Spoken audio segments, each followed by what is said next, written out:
full speed, KR makes his move first, and he'll be going faster when the gun goes off. Go down below the line. 20. 17. 14. 13.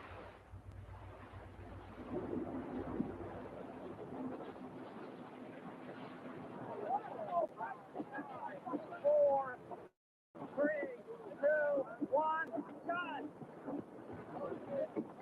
Another clean start and another good job by Dellenbaugh.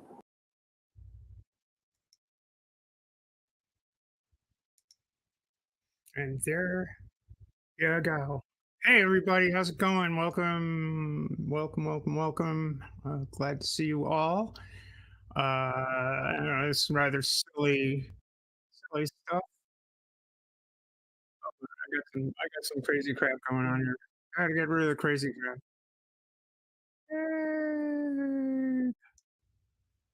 Yeah, I gotta mute myself on the YouTubes because it's driving me nuts. Hello. Yeah, there we go. That's better. Now, whatever madness can happen, can happen. I see you all from Romper Stomper Boo, Pragmatic Crystal, Captive Desk Dave, Jay, how are ya? Al, good to see you. YouTube Punk, great to see you. Carrie. Oh my goodness. Trees. Oh my heavens. Thanks so much for coming. Skeptical Satanists. Jeez. And let's see who have we got here in the room. Wants to just jump in. Sabrina! Oh wow. Thanks so much for coming, hon. All right. Your name here. Well, hi, Jenny. Hi. How are ya? How's your wonderful evening going? Well, so far so good. We'll see. The night is young. It could go horribly wrong. You never know who will show up in this place. Yeah, I understand that. This is really rather an unusual spot. It's like people come to Casco, Maine's vacation land. People want to come over here and just sort of vacate, I guess, or evacuate. No, I did that before I got here. Oh, good. I mean, you have to go to the. Oh, never mind. You kids, stop that, or I'm turning this car around, Sabrina. My goodness, hello, hon. We'll get you right in here. Hello. Oh, jeez. All the way from the truly frozen north. And I hated what my dad said shit like that when we're going somewhere, like he really would. Dad, are you really going to turn the car around? You've been driving for 6 hours. Yeah. All right, so these are tales from an unsafe childhood. The first car in my family that I remember, anyway. I'm sure there might have been other automobiles, but they were before me. But it was a 1950. I think it was a 1951 or 2 Nash Rambler. American Motors Nash Rambler, and it had a great big wide, or at least it seemed great and big and wide to me, little shelf over the back seat, just in back of the back seat with the big window, and I would crawl up there and just sort of sleep as we're traveling down the road and all of this stuff. I mean, seatbelts? What are seatbelts? Child seats. What are child seats? They didn't have Slam any of on those the things. brakes, and you wind up in in a crushed ball of protoplasm somewhere in the car. It's like sometimes I really wonder how we survived. Very weird. My dad had a 1959 Studebaker Lark. Ooh, It was the color of the crayon that back in the Crayola days when we were kids, it would have been called fleshed. Just that ugly, tannish, pussy, yuck. It was awful. But no, I never crawled up on the parcel shelf. That's not a good idea. It might not have been, but my parents were either wanted me to die or they just didn't care. It's like, the kid's fine. It's not. Well, it's a dangerous place. If I went up there, my dad would beat the crap out of me. No, really? Well, yeah, that's what makes it dangerous. You got your choice. You can either. I'll slow down, okay? Sabrina, what's going on in Canada? What's going on here? Quite a bit, actually. As far as, well, personally, one thing, and then Canada, another set of things. We've had some interesting issues in our politics lately. I know you probably know about it. You're actually quite up on a lot of our stuff going on. Yeah. The two main things, the fact that Canada and India are not in the best position between each other right now, because they assassinated one of our citizens, or at least there's good intelligence about that. That's what they say. And then the Prime Minister came out and said, "Hey, India, like, you killed one of our citizens," which is highly unusual for a country like Canada to just come out and say that. And then a week later, after we had the Ukrainian president, or during the Ukrainian president's visit Canada, there was a couple of Ukrainian Canadians who were present during his speech and who were like acknowledged and applauded. One of whom turned out to actually work with the Nazis back when the Nazis were in Ukraine. So that was a problem. I heard about that one. That's kind of oops. Who vetted these people? How many Canadianskis do we have in the chat here? I think Al's a Canadianski. And I know Shannon Q is a Canadianski. I'm from Minnesota. That's pretty much Canada. Yeah, I'm feeling a bit out of my time zone here. I'm Hi, Steph. Congratulations. She's actually in Canada too.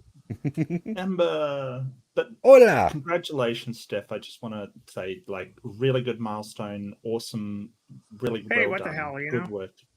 Yeah, why not? Like, celebrate those milestones. Absolutely. Yeah. You gotta have your parties. Yeah. We'll set up some fireworks.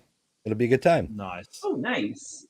Yeah. Yeah, I could do Where that. Where's that video from? You brought your own. You brought your own. Yep. I started this YouTube channel back in like oh golly, it was like 2011, maybe something like that. And mostly what I was doing was local Freeport, Maine politics. And there was some pretty funny stuff from back in the Stone Age. Or the woman who last ran for senator against Susan Collins was our town councilor at the same time, and she and I did not get along very well at all for many reasons. We fought many a battle on local politics side, and I have a few embarrassing moments. Oh, I see a special someone has entered the chat. Tighten your anus. Oh my God. Yeah. It just gets funnier every time I do it. Sure. And I don't want to single people out, but I really have to thank some people for getting me back into more contemporary and talking about stuff that concerned me. Kind of back in November. First of all, Purple Rhymes with Orange convinced me to participate in the Christmas marathon thing, and that was the very first time I ever used StreamYard. Was doing that. I figured out how to use StreamYard in about 2 hours because somebody had dropped out and one of the channels wasn't going to be able to do that. Stephanie, yeah. On that event, did Purple finally tell you that you never actually got on the air? I didn't. Well, there you go. Oops. No, Purple never told me that. She's let me live in I don't know, blissful I have a ignorance s- for all this I time. can't guess. st- Maybe that's for the best. Yeah. Yeah, I was gonna You- say, you went and ruined it, Johnny. I And can't then- tell and- if this is a and joke or not, but I probably- feel contextually someone's messing with us right now. Who, me? Probably a Yes. big, Oh no, I would never probably a do big, that. probably a big It's not like I've inspiration was ever going encountered to people in the this Better Conference last year in Fort Wayne and meeting one of the august personalities that's in the chat right now, Shannon Q and Paula Gidia and Dr. Ben, who is still a student doctor then, but he's moved on into he'll never be on YouTube again because of the fact that he's a medical resident and he's working 70-hour weeks. He might be able to come back onto YouTube if once he finishes his residency. Like, I mean, he's going into family medicine, so he won't have much free time because that's just part of family medicine. Especially if you're part of family medicine and you actually care, which Ben does. Yeah, he's snuck in a couple since he started his residency. He co-hosted Takis yesterday, so he's Oh, I missed definitely that. not out Damn of it. the game. You should just wear a stream cam. Mm. Everybody would love it. Yeah, The only- maybe the only except for Live Pippa medical might not like TV. him very much. The only issue with Kind of that, and it's the same insulting. reason I haven't ever bothered like making videos about like stuff I do at work, is lots of very, very, very high risk of confidentiality breaches if you were to have a camera while working. It's Yeah, kind of you need- insulting people like Hovind pretending to be a doctor, and these people, real doctors, have to put in so much work actually, in this that would be absolute grifter. Sorry? that'd be cool. That'd be cool if Ken Hovind would actually wear a camera around, like a body cam all around the place. That'd Yeah, be you can neat. watch all the people dying in the pond. Yeah.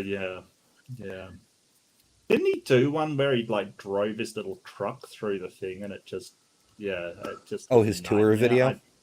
Yeah. Oh, I think Kent I don't Hovind know. needs to wear one of those ankle monitors. I think he has one of those, or at least he did for I like the think first he's year or two. Yeah, Yeah. yeah. I think he's been fitted But I mean, for one. I think anyway. they should just keep him on it. They need to be able to monitor where he is at any given time. Yeah, it was like a condition of his release or something.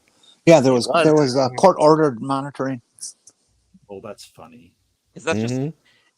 because that's just how blatant he was with like whatever. Mm-hmm. We're here to celebrate something, not complain about Ken. Well, I guess we could do both. Yeah, why no, not I- both? Sorry, that's my I fault. run it That's if you like, entirely you my know? fault. I'm sorry. Mark Tangent to Pero dust. no es dos. Yeah, I Isn't know. that right? Oh yeah, I should probably give thanks to Otangelo for getting me in the middle of probably one of the hottest controversies in the atheist community. Wow, Many that's years. not very nice, I mean, thanks for simply- anything. I want to say, simply speaking, his name gives him more power than he deserves at this point. Just don't say it 2 more times. Yeah. Well, that's why I didn't Well- even speak it. I just said his name. Hey Shannon, you know what? You turned 40 and your bag of fucks was empty. That's about when my bag of fucks developed a hole in the bottom.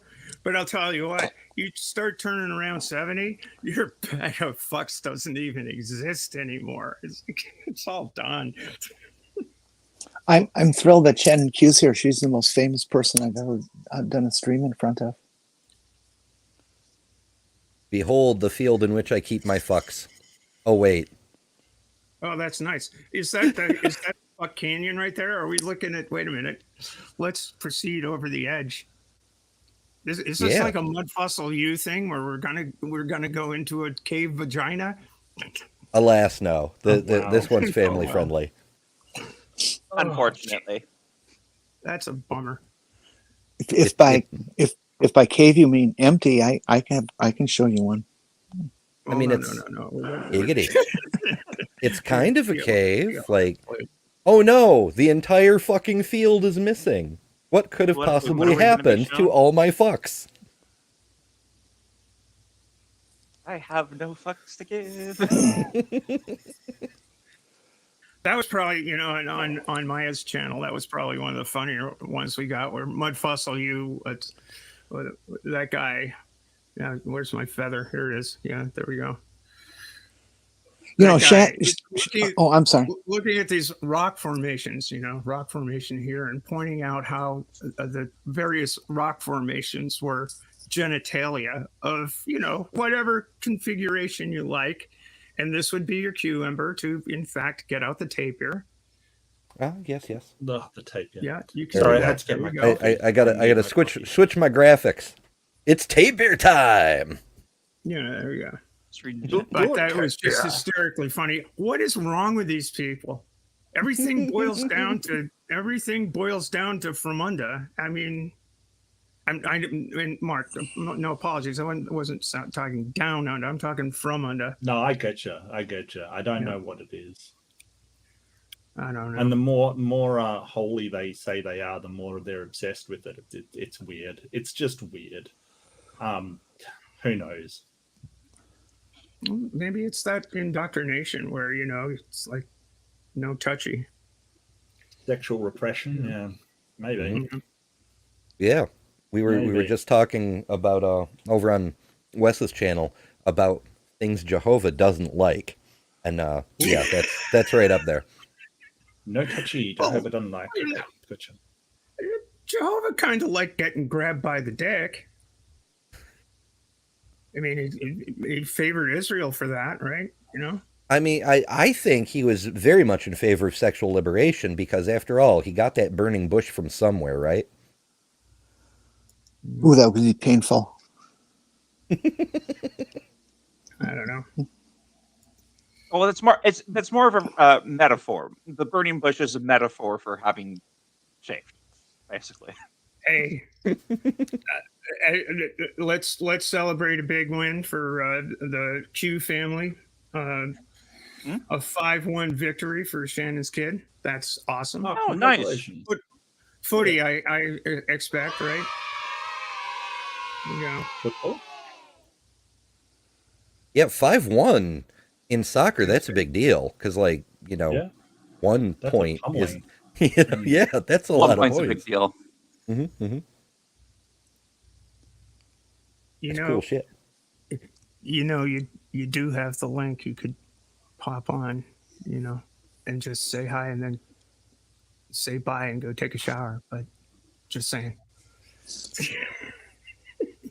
This is just proof that even if you just talk about soccer, people go to sleep.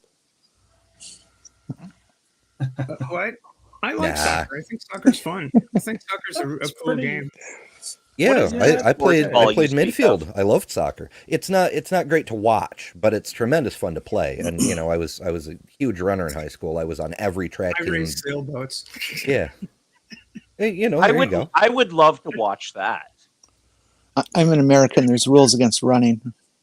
Maybe that's why I was able to outrun all the other kids. Oh, Paul's doing a stupid live stream. Is it toast to toast night? Are we doing the stupid live stream or just a regular stupid live stream? Yeah, I think it is toast to toast, right? Yeah, I still haven't pinned down what day it happens on. It's just when YouTube tells me it's on and I'm free, then I catch it. Shannon, I do enjoy the hell out of that show, though. You're freaking me out here. I always knew that in soccer there was a goalie, but I didn't think there were any other positions. What? So what's a left wing strike? You're on the left, and you're on the attack side. Yeah, you're forward. You're forward. Yeah, because there's like what you can do is based on your position. Like if you're on defense, you cannot cross the center line. You are a defender. You must stay on your side. If you're an attacker, you have to stay on the enemy side. You cannot cross the center line. But midfielders can go wherever the fuck we want. Oh, I see. Now, break my heart. Are there specific positions in hockey too? Yes, I think so. Oh man, I don't know enough about hockey, but as I understand it, it's basically soccer with extras. Well, a defenseman can cross the midline and can cross the second blue line too.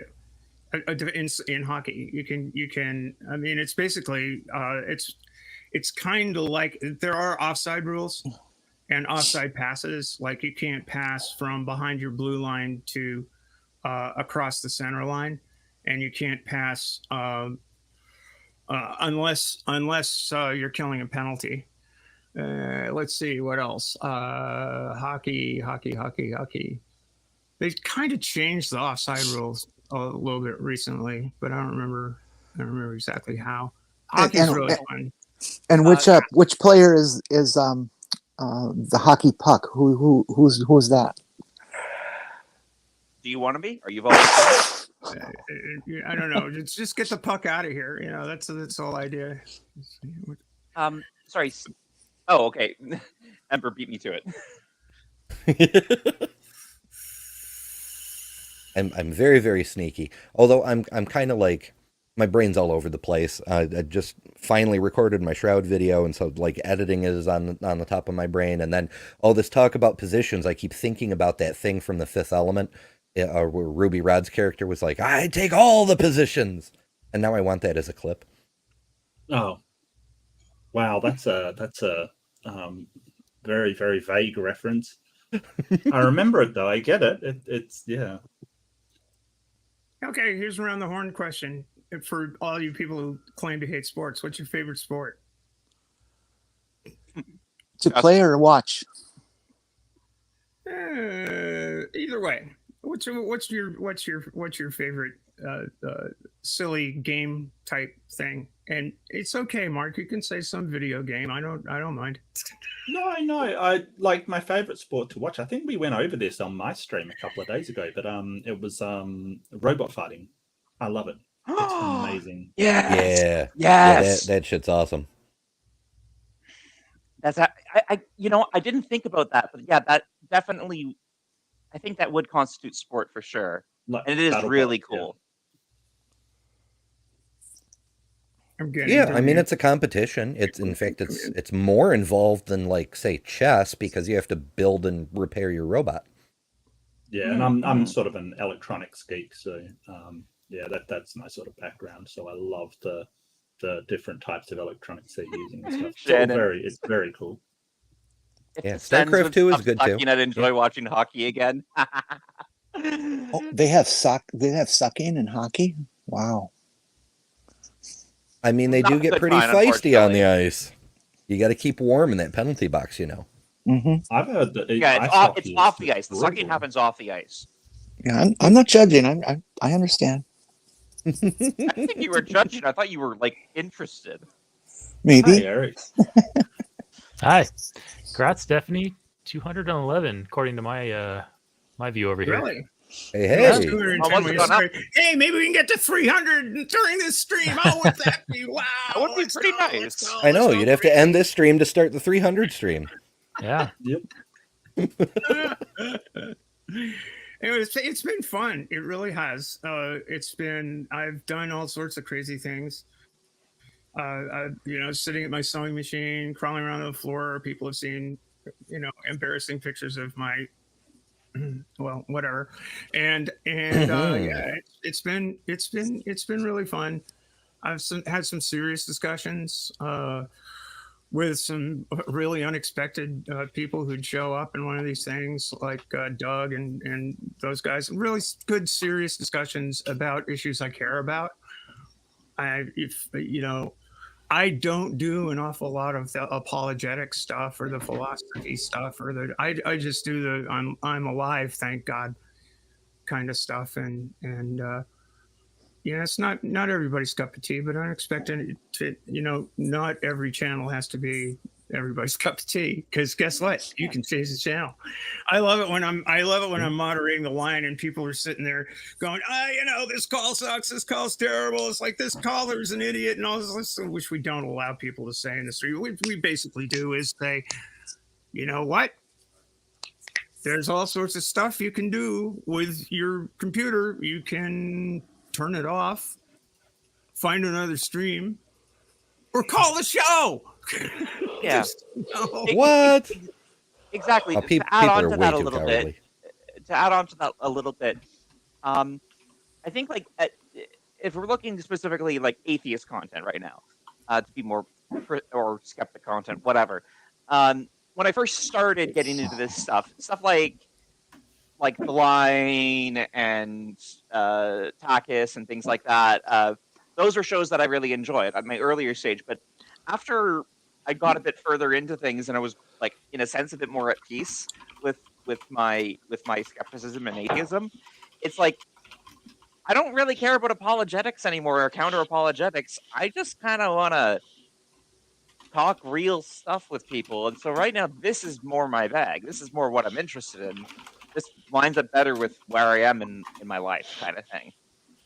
So The hosts on the yeah, line are like all losers. That's for sure. What a bunch of losers. I hate it. That Scrubs. freaking Jimmy Snow guy. It's all his fault. The line is scrubs, all of them. fuck you, Jimmy Snow. And the only reason I'm comfortable saying that is because apparently, no, I'm not finishing that thought. Never mind. I'm gonna say something very not PC or not PG. I didn't mean to say PC. I meant to say not PG. Yeah. So Eric, what do you think about the hosts on the line? I don't know. Scrubs. I mean, they're just I the most know. unprofessional, terrible people I've ever encountered in my entire life, and I am honored to be among them. So I should have sent Jimmy a link. You know, I was like, come on in here. We all want to beat you up right now. Yep. Christ. Everybody taking on Jimmy. But in my opinion, anybody who's ever had to fill in for Matt Dillahunty is just a big old hoser. Thanks, Yeah. man. Thank you Yep. so much. Thank you so much. See, that works on multiple levels because the other night Matt had to fill in for Dave, and so Eric had to fill in for Matt. yeah, And then a couple of weeks ago, Mark had to take Matt's place in the debate. Yep. So I'm kind of firing both ways here. Yeah. I was really bummed. It's like I go on Takis and I'm sitting there. It's like, this is going to be the show because we've been complaining that the calls haven't been spicy. It's like, another controversy. So I know we'll fix this. I'll go on. Somebody will inevitably call in with a trans women in sports topic, and we'll have a really great back and forth, and it'll be great. It'll be fun. Nobody called in on the subject. The next week, everybody wants to call in and talk about it. When the trans woman who actually plays sports, actually is professional and has been for 25 years and gone through the whole thing, they don't want to talk to me. They want to talk to somebody who knows nothing about it. Just basically sits there and goes, well, I really don't care about sports very much. I think sports are stupid. It's like, I think sports are the dumbest thing ever. And it's like, I don't know why anybody really worries about sports. But the idea of trans women playing sports, well, that's terrible. That's awful. I don't care about them, but it's awful. It's like, fuck you people. Yeah, it's because nobody wants to talk with somebody that knows obviously more than they do. Like Dr. Tapioca Weasel had a hard time getting a flat Earth debate because he's a physicist, and no flat earther wants to debate the shape of the Earth with a physicist. Yeah, you kind of hit it on the head. It's like, of course, people are going to avoid calling when the trans woman who plays sports professionally was done so for years. Of course, they're not going to call in then because you're the one with the good argument. You're the one who actually knows the shit, and you can't make a strong man out of a steel man. A straw man out of a steel man, I think is what I meant to say. Straw man? I don't know. Straw man. Oh, I see what you're doing, Amber. Yeah. Hey, Why don't we make a titanium man? Just added the True Scotsman. That was Stephanie's suggestion last night, in fact. I'm still adding buttons. Yeah. Nice. Yeah, you need one for every fallacy. I'm gonna need a bigger tablet for all those buttons. How would you do the fallacy exactly? Like, I want to see. Oh, I can do that one already. Just a giant dick. Yeah. Oh, you need to complete that. Yeah, so that's incomplete. It's only half of your. Like, can you put it back up? That's only like half your image. Mm-hmm. You need to have like something like protruding up from the other side and have it like pixelated out, just like waving. Censored. No. Like no, yeah. There you go. Wave it, like animate it, but keep it pixelated. Keep it censored. Yeah. I mean, I could just put on, show it on another giant dick. Are you trying to get us canceled? Why would you put such an ugly thing on screen? I voted for him. Stop it.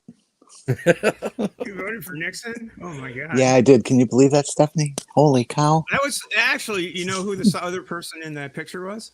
Did anybody identify that the other person? You in told that me picture? once before, but I can't remember. That looks like a guy I went to high school with. It's David Eisenhower. It's Nixon's son-in-law. Oh, really? Oh yeah. Julie Nixon, Eisenhower's husband. Yeah. He Looks married like a he tool. married Nixon's daughter, didn't he? Yeah, Julie. That's Married Julie. customarily how one gets to become a son-in-law. I have to beg forgiveness. Yes, I did vote for Richard Nixon, but I will claim stupidity. I just turned 18. It was my first vote, and the Republicans talked me into it like with a bunch of bullshit, just like they do to people today. I mean, he wasn't entirely awful. He was pretty damn awful. Well, he But- did. He did do some good things. I mean, EPA.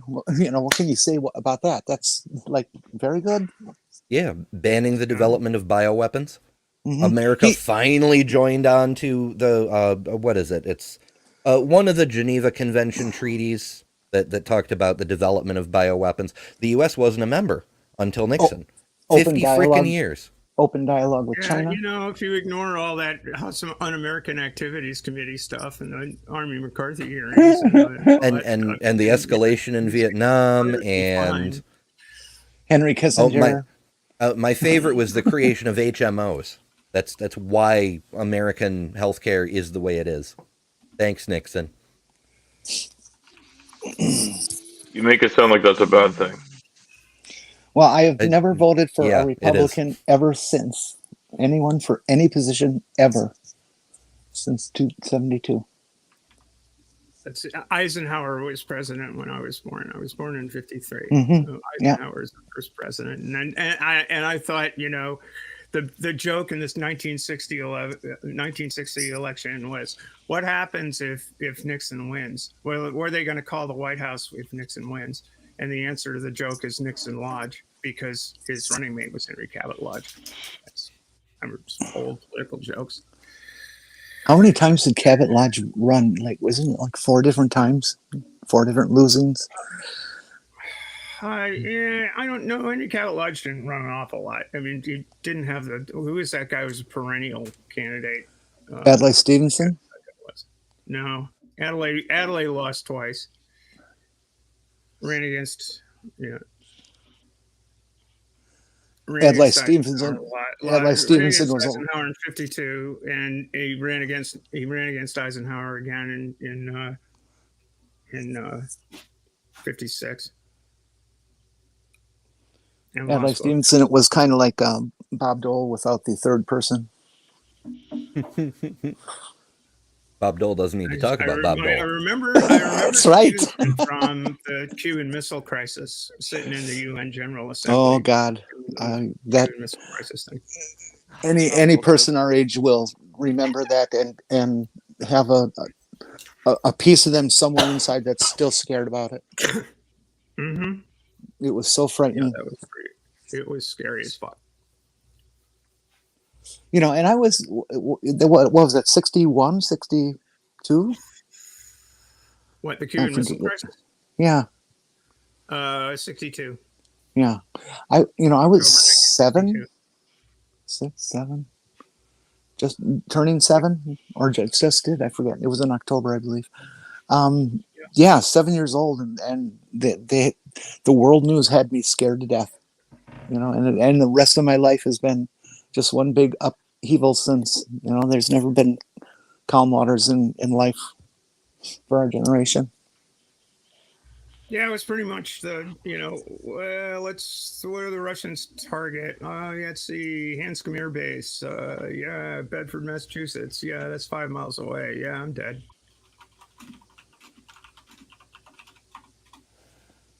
I kind of really like living in the middle of nowhere now. You know, like nobody's going to target where I am for a nuclear strike. It's true. It's a dump to begin with. Like they don't have to. It's just a dump. The breeze from the ocean will carry it in on top of you, though. Yay! Yeah, probably. That's what I think too, because I'm also kind of in the middle of nowhere. Like I'm in the middle of nowhere, but I'm definitely not like near a town. And yeah, I'm like, if Seattle ever gets nuked, I'm sure the breeze will bring it over here. Thinking nice positive thoughts over here. Of course, now we don't have to worry about dying from radiation. There's so many industrial chemicals inside us. That's probably going to be it. Hey, the radiation might cure us. That's a good thought. There's They a might there's a suck great out some of the microplastics. there's a great Spider-Man meme. It's 3 Spider-Mans all pointing at each other, and the one says boomers, asbestos, and then it says Gen X, lead paint, and then it says millennials, microplastics, and they're all pointing at each other. Like we all have toxins in us. Mhm. I thought microplastics were to bring on a new age of roughage. Yeah, It might. That's fun too. I don't know. So if you want to verify a really old wine is a really old wine, they do what's called a cesium test, because any wine that was produced before 1944 you can detect there's no cesium at all in it. Any wine that's produced after has detectable cesium in it, because just from the atomic tests, the entire fucking planet is radioactive now. It's very low level, but enough you can detect it in a fucking bottle of wine. So Well, that's one of the bases for carbon dating. well, no, the carbon dating is from C14, which is produced by Right, yeah. rays in the atmosphere. That's always been that way.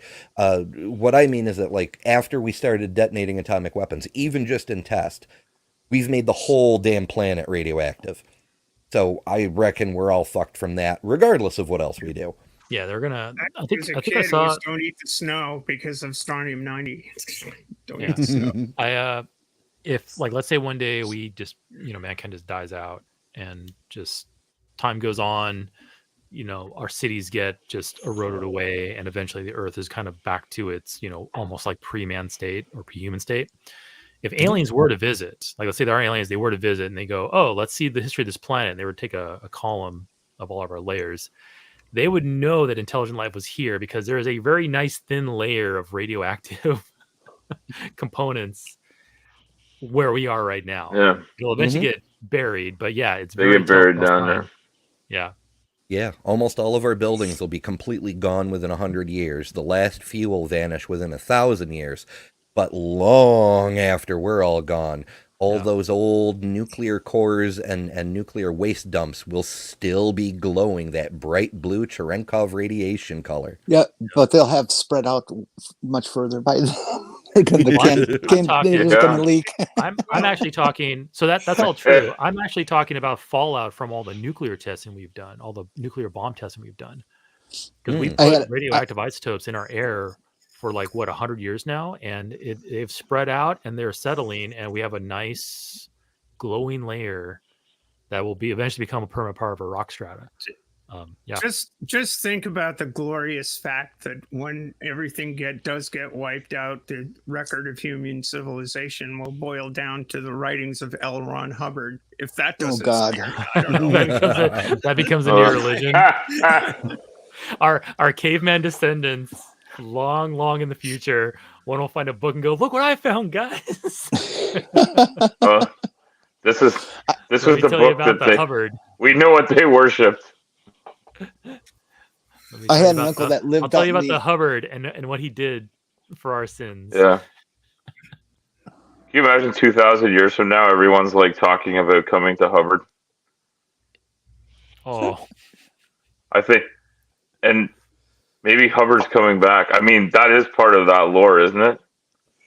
Didn't he promise to come back?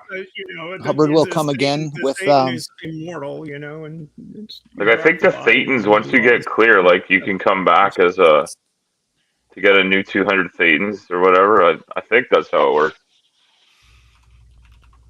Ron L. Hubbard comes back with JFK. Or JFK Jr. Either or. What the heck? You know what I really love about the megas is they actually print signs and believe that their running mate is going to be JFK with not Junior, the original, with Trump, and none of them realize that he was born in in 1917 he'd be 106, and you're worried Yep. about Biden? Yeah. 106. This individual fit right in with our Congress. It's true. Yeah. Hey, did you hear Didn't you Dianne guys lose? Feinstein finally kicked the bucket? Yeah, Feinstein. Was that today? I saw that. Yeah. Mhm. Dead at She was a 90. senator, right? Mhm. Who? Yeah. Yeah. I don't know who that is. Who's that? Feinstein. Oh. Dianne Feinstein. So Did she die? she's a Democratic senator. Did she die? Yeah, she's dead. Mhm. She died today. Yay! I think she was only 96 or something, right? No, she was 90. She recently Mhm. took. Oh, she was only on 90. flack- Okay. Yeah, she recently took flack for not being present for votes because she was so elderly and infirm that she wasn't making it to sessions. But she refused to give up her seat. And lots of people were like, "You're too old to do this job. Get out of the way." And she said no. And then she got out of the way anyway. Against her Wow. will. Well, I mean, I'd you like see to. Mitch McConnell and stuff, and you're I'm sort of sorry like, for the well, how sorry for can the these big cheer, people? but I'd like to We offer a wouldn't couple. allow these people to Go ahead. drive, much less, sort of Crazy. make decisions on. It's a countries. geriocracy over here. It's insane. I'd Mhm. like to offer a couple positive words about Dianne Feinstein. Back in the 70s, when gay people were still considered sewer rats, and Harvey Milk and the mayor of San Francisco, Moscone, were both assassinated in their offices. Dianne Feinstein was the person who discovered their bodies and, broke the news to the world. And she ended up spending a lot of her political time in support of the LGBT community, and was a bit of a hero in the very early days. absolutely, she became mayor of San Francisco after Mhm. that. After Yes, she the did. Harvey Milk thing. And she was a pioneer in gay rights and LGBT rights, and the whole Compton cafeteria riot stuff happened, which was a seminal movement in particularly in trans rights. Seminal moment.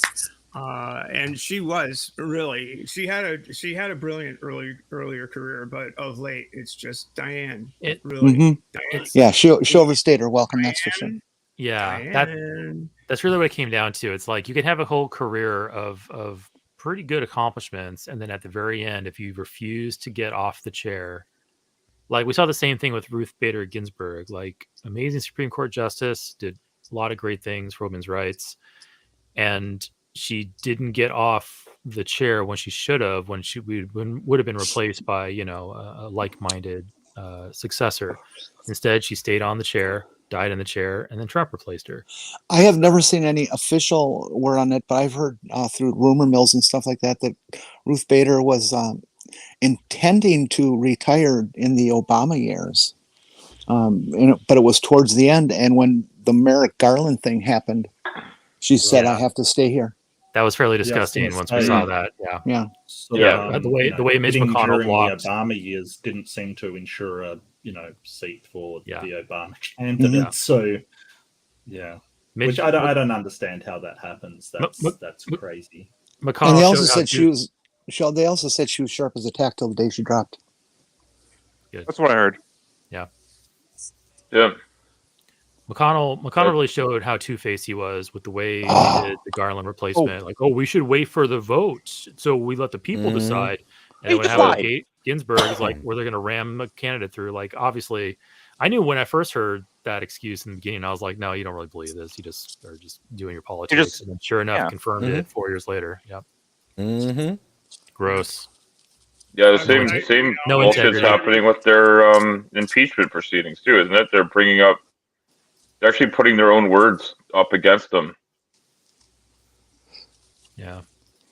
No integrity. Yeah, I mean, Yeah. I think Ruth Bader Ginsburg was rolling the dice, and the dice did not roll in her favor. And as Maya said in chat, Ruth Bader Ginsburg did her job. She did. Feinstein at the end was not doing her job at all. No, that's correct. a good that's a good difference point. Yeah, it's a very big difference. Definitely a huge huge difference if you're showing up and doing the job versus barely making it. Let's hope. I- Let's hope I would- McConnell. Let's hope McConnell makes the same mistake because he's malfunctioning. He's on his way out, and I hope he sits in that chair as long as possible. I would like Well- to see Gavin Newsom place that a woman. I keep forgetting her last name. Katie, is it Porter? Katie Porter, yeah. Yeah, that absolutely kick-ass congresswoman. Yeah, with a with a whiteboard. Yeah, She's got her whiteboard. Yeah, Yeah, she's, she- Gotta she'll take have on a anybody. whiteboard. oh yeah, she's amazing. She's what politicians ought to be and ought to look up to, but they're too busy cashing checks from whoever's bought and paid for them to actually like show up and do their fucking jobs. Even if they're present, they're just somebody's puppet. Maybe we should have Shannon Q run. I don't That's think she doable. can run in the U.S., but I would vote for her. I would move to her province and vote for her. Maybe, yeah. Canada. All Maybe, she needs is a mailing address one of our states, and she can run. I mean, that's all it takes. Well, is that all? Is that all? Like, one or two. Someone put their power bill in Shannon. like there's a Q's name, PO, but there's a United PO States, box somewhere across the Well, border we you know. could get her. Hold on a second, everyone. I gotta pull the Nova brakes on this. Scotia's- You aren't stealing Shannon Q from us. We're keeping her.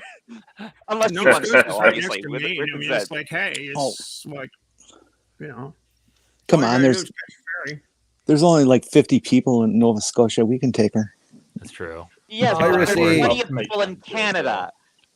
There's plenty of people in Canada, and we need all the good we can get. If it happens to come from one of the most unpopulated, it happens to come from a province that has only 50 people, then great, cool. As long as she Uh, doesn't get captured in Montreal. So that's what happened to my. Why too boyfriend. close to the border? No, too close to the French language. It's just Well, that's Oh. why you cross. Jesus That's why you Christ, cross the what's going border. on here? Well, It's not Right just across the Montreal. border. It's a bigger province than that. That's just one city there. Yeah. yeah, funny you it's huge. It's funny you mentioned Montreal because my partner grew up or spent most of his time in Nova Scotia, but he now lives in Montreal, and it's just like that kind of weirdly coincidental parallel was kind of like interesting. Why Montreal of all places? But yeah, and he had to go to Montreal's he had to kind go of to, like Nova Scotia is, if there was a Canadian province, if I have nurtured this dream of if I had to emigrate, the place I would settle would be Chester, Nova Scotia, which is a beautiful little seaside town that has a big regatta every year. That's a lot of fun. It's just a beautiful, beautiful place. It's on Mahone Bay. It's not too far from Lunenburg. It's like the nearest city is Lunenburg. It's just gorgeous. It's a lot like what you're looking at behind me. It's a lot like the coast of Maine. That's Mount Desert Island. It's just such a beautiful, beautiful place. Yeah, Montreal is sort of like the LA of Canada, if that computes.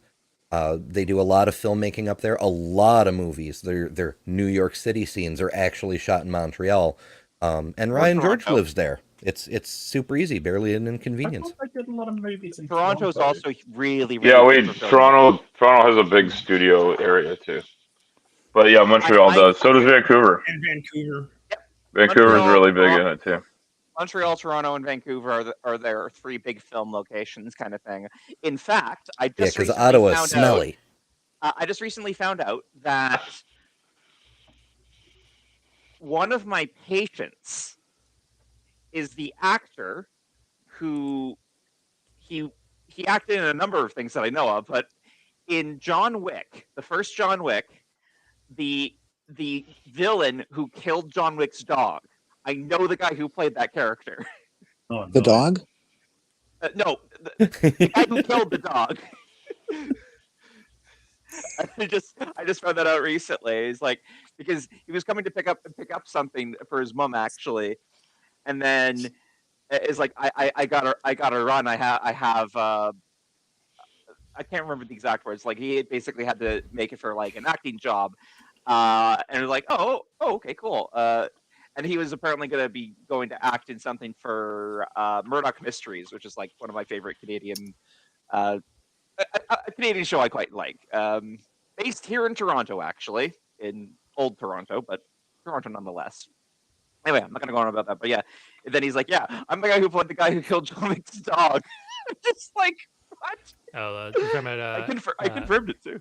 Alfie Allen, Theon Greyjoy. Oh, he didn't kill the dog. He didn't kill the dog? I thought he did. Oh, it was one of his. It was just a movie effect. Well, now the magic's ruined. Really? I know. No animals were harmed in the making of this film. Absolutely. Although not. an animal may be harmed later.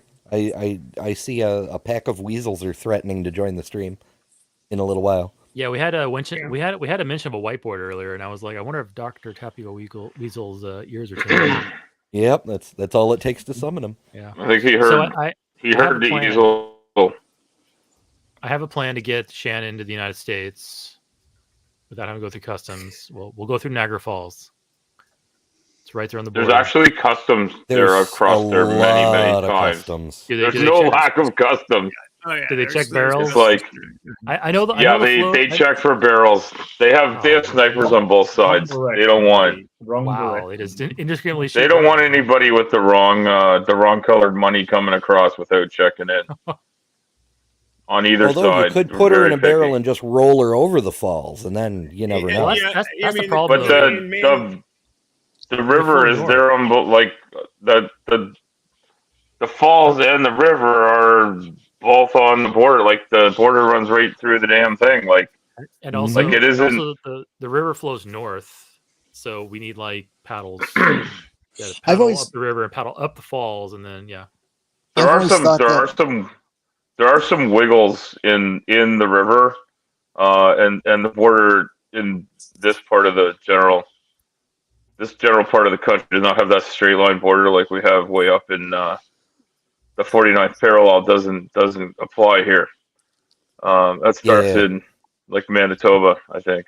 Part of Ontario probably, but like up by what do you call that? If you really want to cross Minnesota. the border undetected, you need to do one of two things. Either you cross at the Mohawk Reservation, which itself crosses the border. So you can enter on the Canadian side of the Mohawk Reservation, exit on the American side, and not go through American customs because they're sovereign.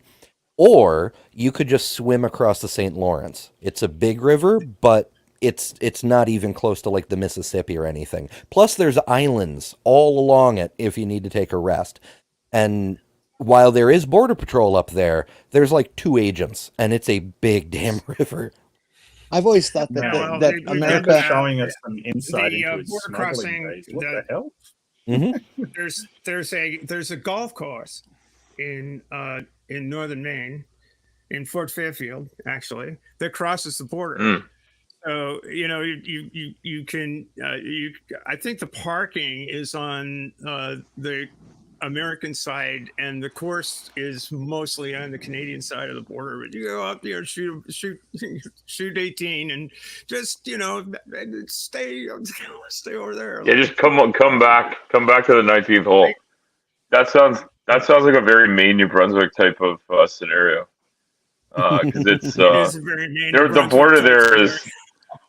I had this situation once where I was in, I forget which town in New Brunswick, but I was at a town in New Brunswick where there's a crossing about a kilometer in, and I went to the Tim Hortons, came back around, and I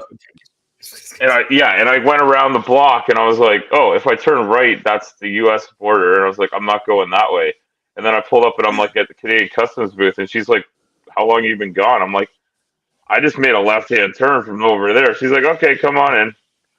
Because I never actually left. You have to cross a bridge. I forget what river that is. There is a river there. But yeah, that's it's not like other crossings in big population areas.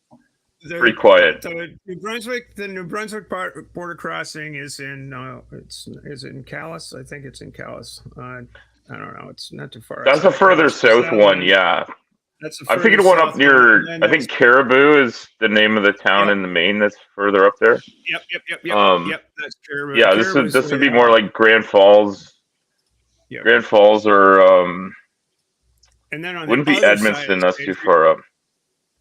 On the other side of the state, it's like if you're going to Montreal or Quebec City, it's Coburn Gore. You go through the Coburn Gore border crossing. That's very busy. That's really busy. That'll be going up like straight north as opposed to going into New Brunswick. Yeah. Yeah, that's going towards Quebec. Okay, towards Quebec City. Yeah. And I've actually never done that. I've crossed from Quebec into Vermont a number of times, and I've crossed into New York a number of times, and Michigan a number of times, but I've never. And I have crossed Maine to New Brunswick, but only on the north and the south ones. Yeah, in the sticks, not in the. Yeah, I've never done. I mean, it is pretty busy crossing from Quebec to Vermont in the summertime, anyway. Yeah, there are a lot of Canadians. A lot of Canadians from the Montreal area that sail on Lake Champlain. A lot of Canadian. Oh, I would imagine, yeah. Champlain. Yeah, there's lots of cool stuff. I would say like all of sort of New England and Quebec and the Canadian Maritimes are all. I find them like relatively small and compact areas compared to where I'm at. Yeah. And it's not a far drive to anywhere. Yeah. I'm looking for a place to cross. We New Englanders consider an hour and a half drive to be exorbitant, but it's not really. 1, 2, 3. Can anybody hear me? Yes. Gotcha. Go. I hear you. I've just been stepped on like 10 times in a row, and I'm just wondering if my mic's dead. No. Oh, sorry. Go. Okay. No, I must be on a big delay. Don't worry about it. All right. Well, we'll try to be more attentive. For sure. All right. I gotta bail and make dinner. So, congrats, Stephanie. Thanks for stopping by, Eric. Great to see you, folks. Bye. Bye. Bye.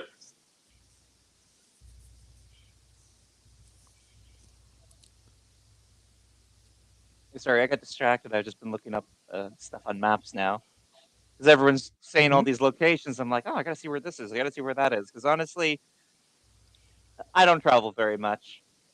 In fact, aside from the few times that I've flown out to like British Columbia and Alberta, aside from that, because I was just like, it's just a flight there and then leave. There's no driving or there's no traveling, no other kind of traveling.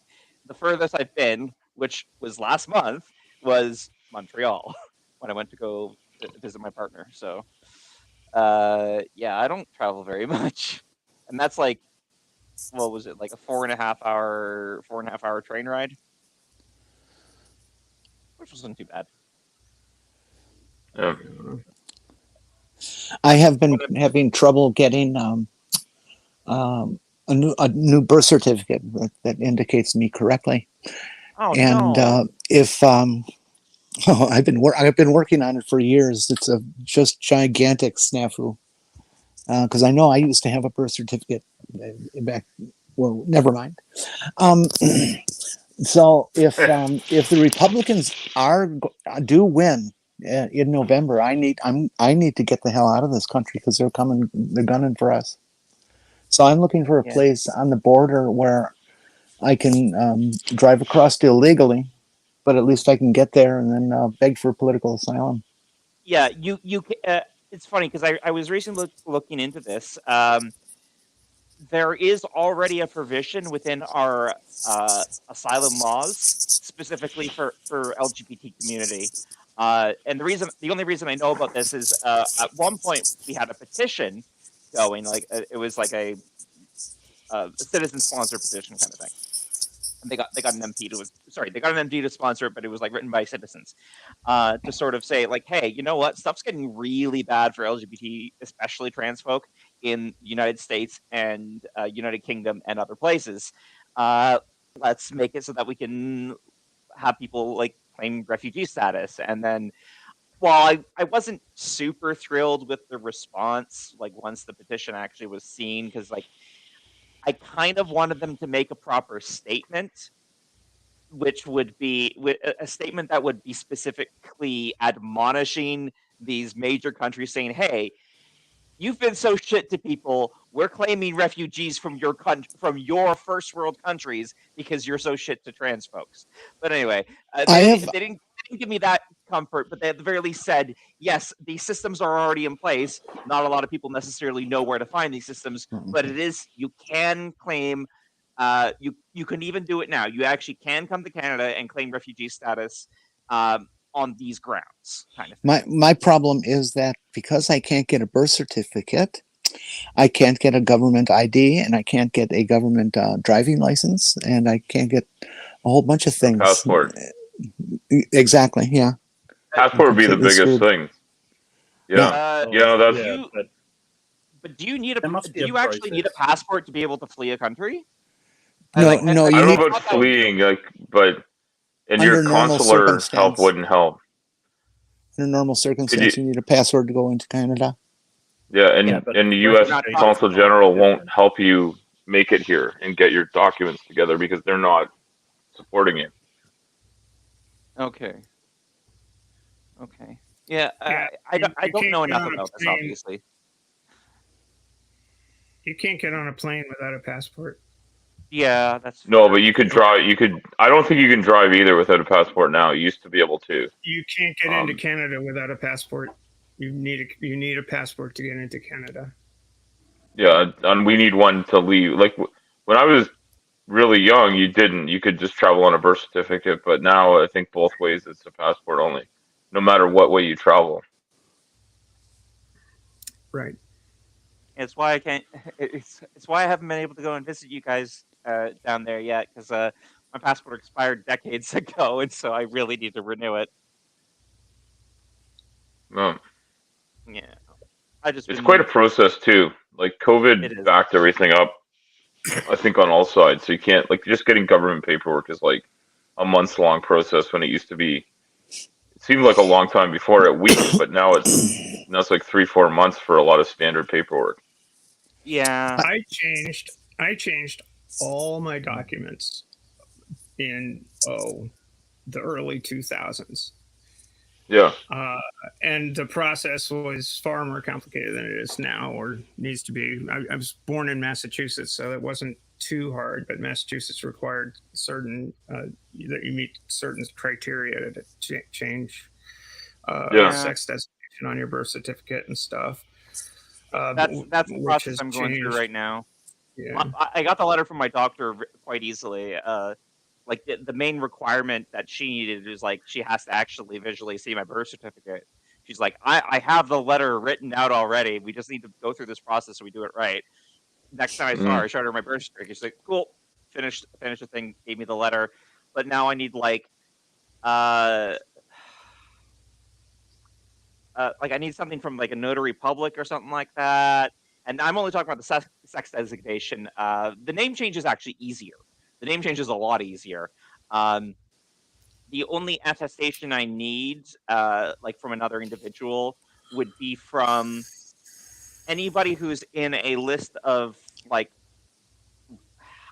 this isn't the word they use, it's the word I'm going to use, respected professions. And one of those happens to be pharmacists. So I'm like, I'm just going to ask my boss. Just like, hey, I need to change my name. It's not like you haven't been calling me this for years anyway. I think the thing is they make you go ahead. I got into trouble because I'm so old. I did my name changing and all that kind of stuff back in like 1981, before people even had laws about trans people and this sort of documentation. I had a friend that worked at the DMV, and so I just went up to Dorothy and she knew what was going on, and she just said, well, let's see if we can change the gender. And she puts an F in there, and it took it. So that's what it took to change my gender on everything. Because once you had it on your driver's license, you could do anything. But the state would not allow any birth certificate changes at the time. And so I just ignored it because I had everything else. And now suddenly I need it. Fucking 70 years old. And the very last piece of documentation I changed was the passport, and I just let that slide because I had no need for it for a while. but then I had a need for it, and also I became alarmed towards the end of the I think it was George W. Bush administration, or yeah, I was afraid. I was afraid that the next guy around would be hostile to trans people, and as it turns out, I was right. Yeah, your crystal ball was working perfect that day. Yeah. But yeah, unfortunately, you don't need a crystal ball. You can kind of read the writing. There was a Things go period. on. There was a period of time where a trans person didn't have any legal rights at all in the country. That we couldn't even get a passport. Yeah. They would give one to the old person, but they would not give one to the new person. And that only changed in the last maybe 10, 15 years. I'm not sure, but it did finally change. Yeah, 2026 is when mine expires, so I'm thinking about that. You got a couple of minutes to get ready. But you know what? It's scary to think that you could have something that should be fundamental and just basic, just taken away, right? Like and just people change the bent of general social and political will by scaring people with all sorts of bullshit. I find it really scary to think about, because who knows what group they'll do it to next, and even if they only do it to one, it's one too many. It's just wrong.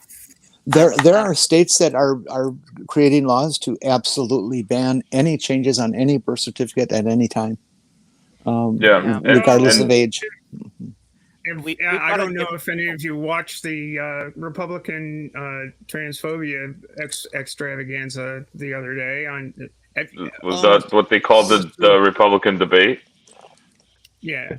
I didn't. To a person, they basically swore that they were going to just simply not allow people to transition at all. Period. So they can eradicate us. That's no. Such an incredibly stupid concept. They think that if they kill off all the trans people, all the gay people, that takes care of the problem.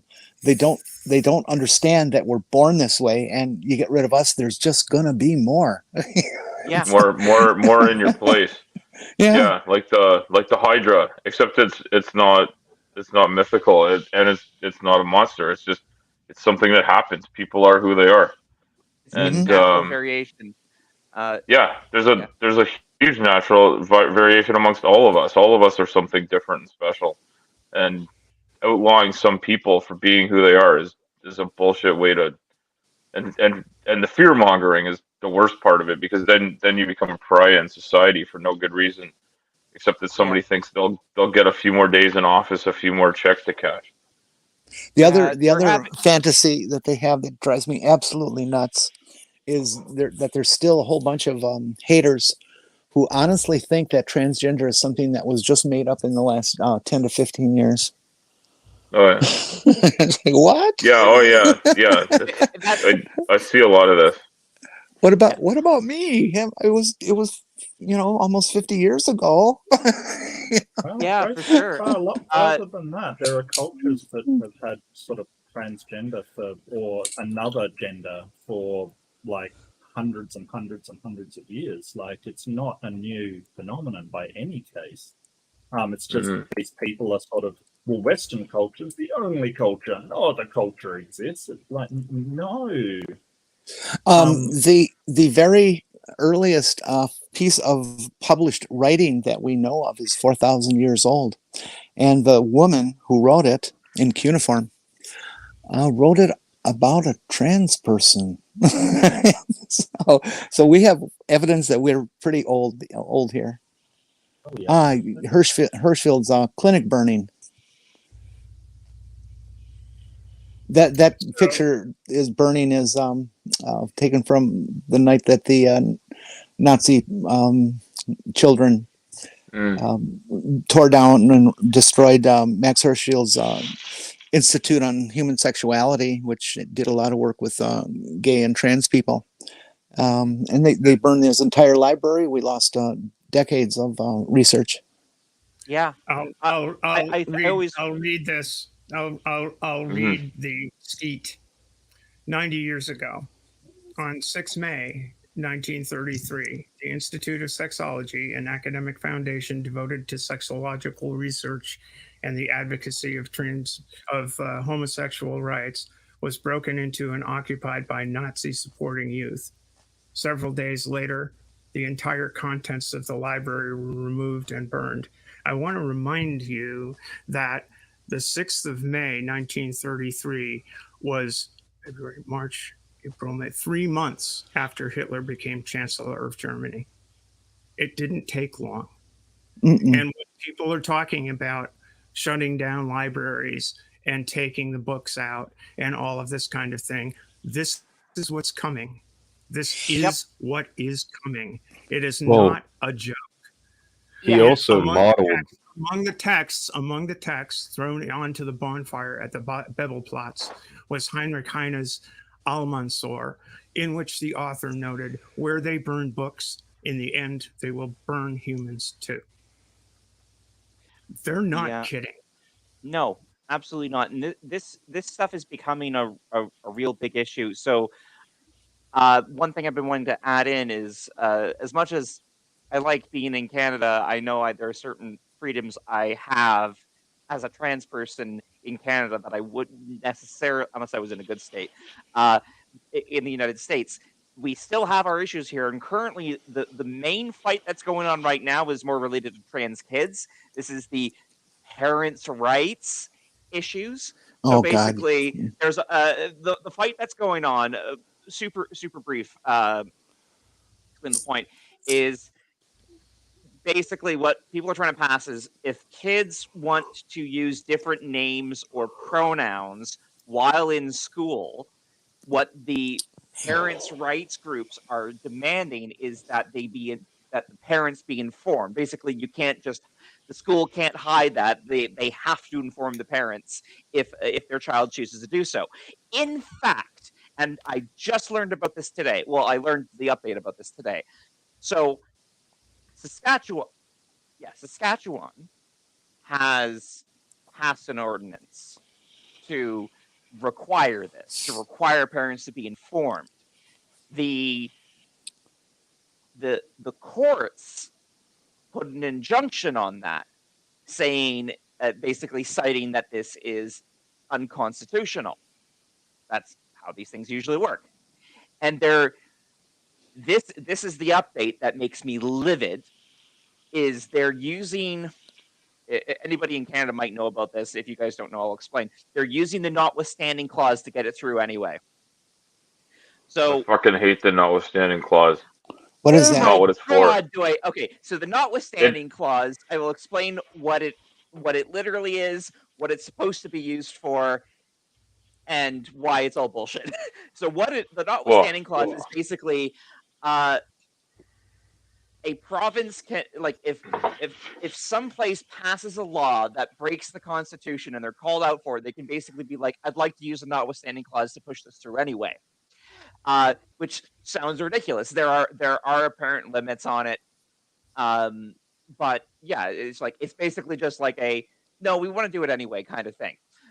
The main reason, the main political reason it exists is to placate Quebec. I'm sorry, as far as things are concerned, that's the reason. So the way it was used a lot is Frickin' Quebec. Quebec would pass laws, basically trying to require building signs and everything to be in French only, and basically ban English signs and things like that. Which they can't do. They can't completely ban English signs because, hey, that is prejudice. You're prejudiced against the language, kind of thing. Mm. Some of the ideas behind it I don't agree with, but at least I understand where they're coming from, because they're trying to maintain their French identity, and if they don't have these laws, they're fearful that they'll just get completely anglicized. I'm like, if people want to anglicize themselves, you should just let them become anglicized. But whatever, that's not the point. But that even though the wording of the clause is broad, The reason it actually exists is to placate Quebec. That is why it exists. And so, and it shouldn't exist for that either. I don't even think that should have been the case. But now, especially when they're right-wing led provinces have been threatening, and in this case, actually using the notwithstanding clause to push through other legislature like this. I wouldn't be surprised if Alberta's pulled this shit before. I think they pulled it, but I think they backpedaled. Well, Ontario did it for a labor dispute. They just said we're using it to force people into a contract that they have every right not to accept. We're forcing them to take it. Like, that's not what it's for. It's meant to allow a government to continue to function throughout some sort of political unrest or like a wartime effort or something like that, where they can take a slightly Machiavellian point of view for a very short time to deal with something, and they like this is. I mean, it'll just end up being pulled out completely because people are misusing it, and I hope they do. Actually, it does not serve. Hey, Neil. Here's another hero right here. Neil is 604 Atheist. You got to subscribe to his channel. It's you got to be on it. Anybody in this room has not told their story on Neil's channel. I haven't, but I'm supposed to. I've been told to. Yes, you you must. have to do it. It's a rite of passage. Ollie Man told me I got to do it, so I guess I'm doing it. And if not that, just Neil's pretty cute. You should watch his show. Oh, stop! I have one. I can't subscribe to him again because I'll end up unsubscribed. Well, just do it twice. That's it. Yeah. Do another check. Well, 3 times. Odd number, no matter what, right? You make a couple save channels and subscribe with those too. I don't have time for that. It's a prime number, so go for 13 times. How many connects do we How many have times in can we here not right do it, Purple? Well, it's best if you do it a prime number, so go for 13. A prime. times. Okay. All right. Excellent. What's going on, Neil? I don't know how well you can hear me, but Very, Hear you great. barely. Shut up. Fine. very. Great. Fantastic. So, where are you outside? Yeah, I'm outside. How are you outside? How am I outside? If you go Well, to a door in Canada, you end up outside. That's just the way it works here. What? I got up and I walked out of my room and That's fucking grabbed weird. my smoke and rolled a joint, and here I am.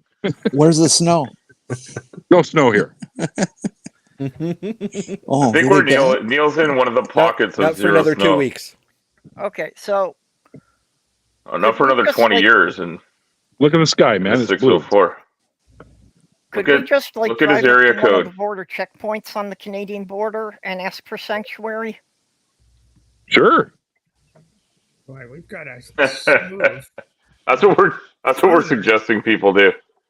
I think we may have turned the whole place Canadian with Well, we're offering just saying that free asylum that we have no authority to offer. Republicans I take did give my- control of Congress after the next election.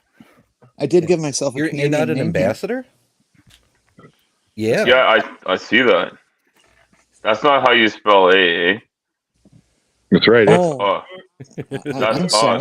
not A. Oh, Canada. Jenny, go ahead. We got to learn the anthem. It's easier than I know yours. the anthem. It's That's true. Jenny, get in there. Say something. What? Nothing. Just, you were trying to say something and people were stomping on you. So I'm trying to give you, Oh, no, I recognize that I talk too much, and sometimes I just would sit back and let everybody else talk and just be quiet and, chew on my toenails or something. Nom, nom, nom. Ew. Well, I mean, Maya. if it comes to it, I could drive down. If it comes to it, I could drive down and pick up Jenny, and we could be in Canada in about 5-6 hours. There you go. Take you As long longer as to it- get here. As long as we don't That's try to true. go through Lake of the Woods. Honestly, Yeah, if I I was, could do if I I was could in do a it in more 2. com- oh, In Canada, weed is legal. There you go. Well, because Big you deal. people It's been haven't legal been in the state of Maine. cooperating. I've been asking you to annex Canada for like over 10 years, or annex Minnesota for over 10 years. Yeah, New York too. It's been legal I in the state of honestly- Maine for longer than it's been legal in Canada, Nate. I honestly well, wouldn't sure. be surprised. Probably not in my lifetime, but I honestly wouldn't be surprised if, like, in the future, some of the states somehow find a way to just like leave and join Canada instead. Yeah, That happened in a unfortunately, Stephen King that's book. against the Constitution now. Yeah. After no, that I know. little thing that movement- happened back in the 1860s, they won't let a state just leave. There was a Yeah. movement afoot in the 70s Oh, yeah. to have Maine and the Maritimes secede from both of their respective nations and form the new nation of Acadia. Oh, that Wasn't- would be interesting. No. Wasn't That's Texas all right. trying to secede again? Yeah, Oh, they try to It's always secede trying. every every 10 years. Yeah. Yeah. There was know, also a motion. I wish Eric hadn't left because it's fascinating. Now they're talking about splitting the state of Washington in half. But a few years ago, I think it was during Obama's second run, they were talking about Oregon, Washington, and British Columbia all becoming the nation of Cascadia. And California. Oh, yeah? That would be all right. Not for Yeah. the U.S. it won't. Well, but I already call it the land of the terminally slack, so you know, Yeah, well, put the- them all together in one. The In one U.S. literally- bag will there, let right? California go. It'd literally fucking quadruple our population if we did that. Yeah. I've Yeah. always thought You'd need a that, second highway. Yeah. I've They always already thought have that, two. we There's should. there's that one Minnesota and should- there's one and two. Okay, let Jenny talk. I've always thought that Minnesota should secede to Canada, but if we did it in the winter, say in January, February, when it's like 40 below, if we told the countries that look we're 40 below, they'd say, "Yeah, go. It's okay, and go away. We don't need you." Well, I was even willing to make it equitable. I thought maybe we could, trade the upper Midwest for Quebec, because Quebec's No. going to complain no matter which country they belong to. Quebec If- should be if its we own could country. just- Nobody likes them. So here's the I mean, thing, though. The I think time we to should do just it- the time trade to do health it care is- for the South. Like, you guys can have all the South. We just want your health care. That's it. No, The, no. the Take the time to southern do that states. though is in for the northern states anyway, is in the winter. You're absolutely right, because most of the population is in Florida at that time. Yeah. So Nobody would know the difference. Oh yeah. God. Well, it'd be they just got a Fucking rude awakening snowbirds. and they tried to come back home.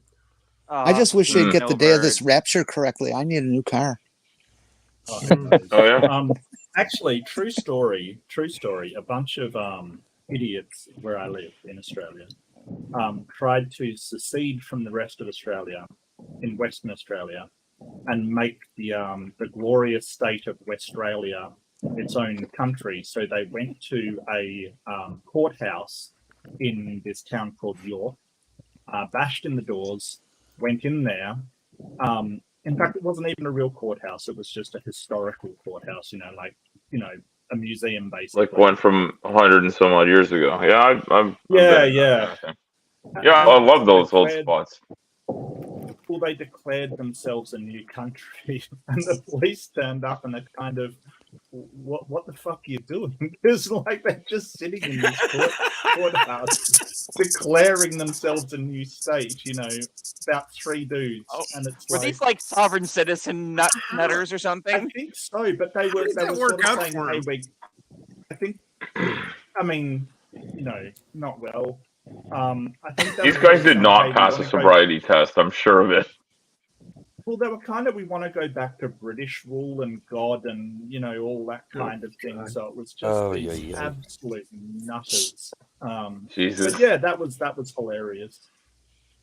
Somebody knocking on you'd a, have to demonstrate. You'd have to demonstrate that you're somewhere in your ancestry. You had a criminal record, and your family got transported. That's like, wait a minute. maybe. It was just hilarious to see these idiots bash on a basically what amounts to a museum and demand that they open up in the name of the Queen kind of thing. It's just actually hilarious. Yeah, that's brilliant. Did you know- America has you know, another I policy believe for that. We if you're a criminal, we don't send you to a place like Australia. We just make you a politician. Or Did you a know- minister. are I mean, you at aware- least in Australia, they're fighting off all of these dangerous animals and shit every day. I mean, there's something They that has lost to go war into against it. the emus. Oh, the U.S. has plenty of predators. They're just all in the churches. That's true. Before there was transportation to Australia, there was transportation to the U.S. state of Georgia, then the colony of Georgia, and after the Revolutionary War, after the state seceded from, or got away from the British Empire, that's when that's when they went large with transporting people to Australia. It used to be Georgia. It's ship all the criminals to Georgia. Right, cool. Yeah, city of Savannah was built by convicts. Mm-hmm. At least before, who was it? Sherman who burned it down? Yep. Whoops. Well, If Canada takes the UP, that's fine, but they have to understand that it belongs to Wisconsin. We're just letting Michigan use it, and that Minnesota is connected to Wisconsin, so you get the whole chunk. Yep. I thought there was like a big There's rift that between, weasel. Oh, is the weasel here? Hello, hello. Oh, there he is. Congratulations. There he is. Well, Thank that's you, why I thank was you. saying Indeed. Canada has to take the upper Oh, your fault. Midwest. So they have to take, at least everything in Wisconsin north of Green Bay. So like North Dakota, but not South Dakota. No, Is that what you're the saying? Dakotas Dakotas we here. don't care about. No, we do not want the Dakotas. They're You better gotta than you gotta a keep monkey's you ass. gotta keep Montana though, because it has the literal middle of nowhere in it apparently, and I don't want to be responsible for that. We already You don't have want some pretty remote you don't- areas. We don't want the literal middle of nowhere. You don't want Montana because none of the citizens can spell it. They I can't mean, there's spell only Montana. one city, How do you expect cows to Reminds me of- spell? right? This reminds me of Randy Newman's Let's Drop the Big One. We'll save Australia. Don't want to hurt no kangaroo. And you can't have Idaho because you don't allow guns. No, we do allow guns. We encourage guns. We just encourage people to know how to use them, and people that don't, and people that want them for stupid reasons, aren't allowed to have them. I Yeah, thought but most they of had us to have store. guns. I thought they had to store guns at an official location. Yeah, and it's safe in your house. Yeah. Oh, Mine, so- mine are a few feet away from me right now. See, my Yeah, states you know better were than me in this case. Yeah, you can have, as far as I'm understanding with the laws, it's not as hard as people think to get guns in Canada, which does a bit depend upon where you live. Like, it would be very challenging for me because some things are municipal restrictions. So I live in a big city, Toronto. It's not easy. It's still not impossible, but it's not easy to buy. It's not as easy to buy a gun here. The main thing I've been told, and Al, you can correct me if I'm wrong on this, is that if you plan to, like, let's say, take your weapons to a range or something like that, you have to basically inform the authorities that you're going to be transporting your guns. No, maybe with handguns, or if you happen to still be a legal restricted arms owner, but with Okay. long guns, I don't have to tell anybody I'm going hunting. I just have a tag, and I can't leave them. I can't leave them in the vehicle Okay. unattended, basically. And the rest of the time they're locked up, and they're locked up at the hunt camp when we're not hunting with them.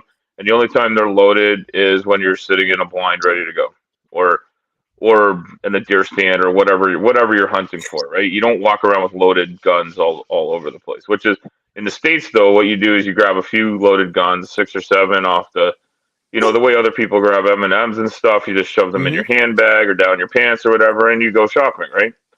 You forgot And the case if of you're ammo. in, Well, Yeah, no, I you- mean, like, obviously you got a bandolier, right? Like, you look like Chewbacca going around there, and then if you're like, Yep.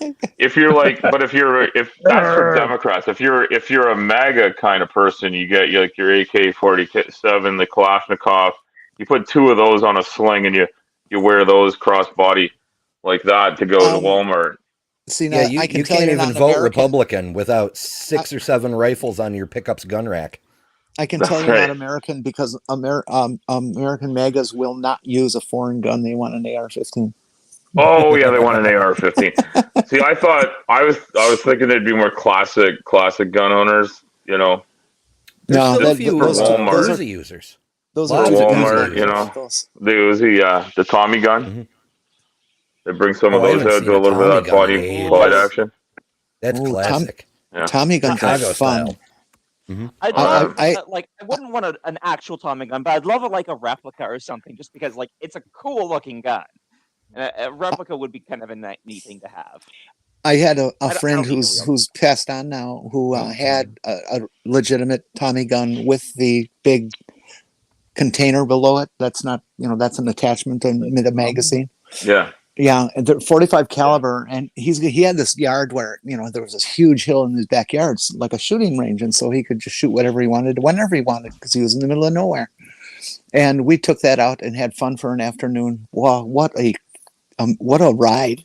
Just amazing. You shoot at something and it just rips it up into nothing. It just doesn't exist when you're Yeah. done. Yeah, it's fun if you're not shooting them at people. Yeah, no, we And- shoot at paper. Yeah. Yeah, I mean, then, I don't know about you, I I kinda enjoy wanna- game meat, right?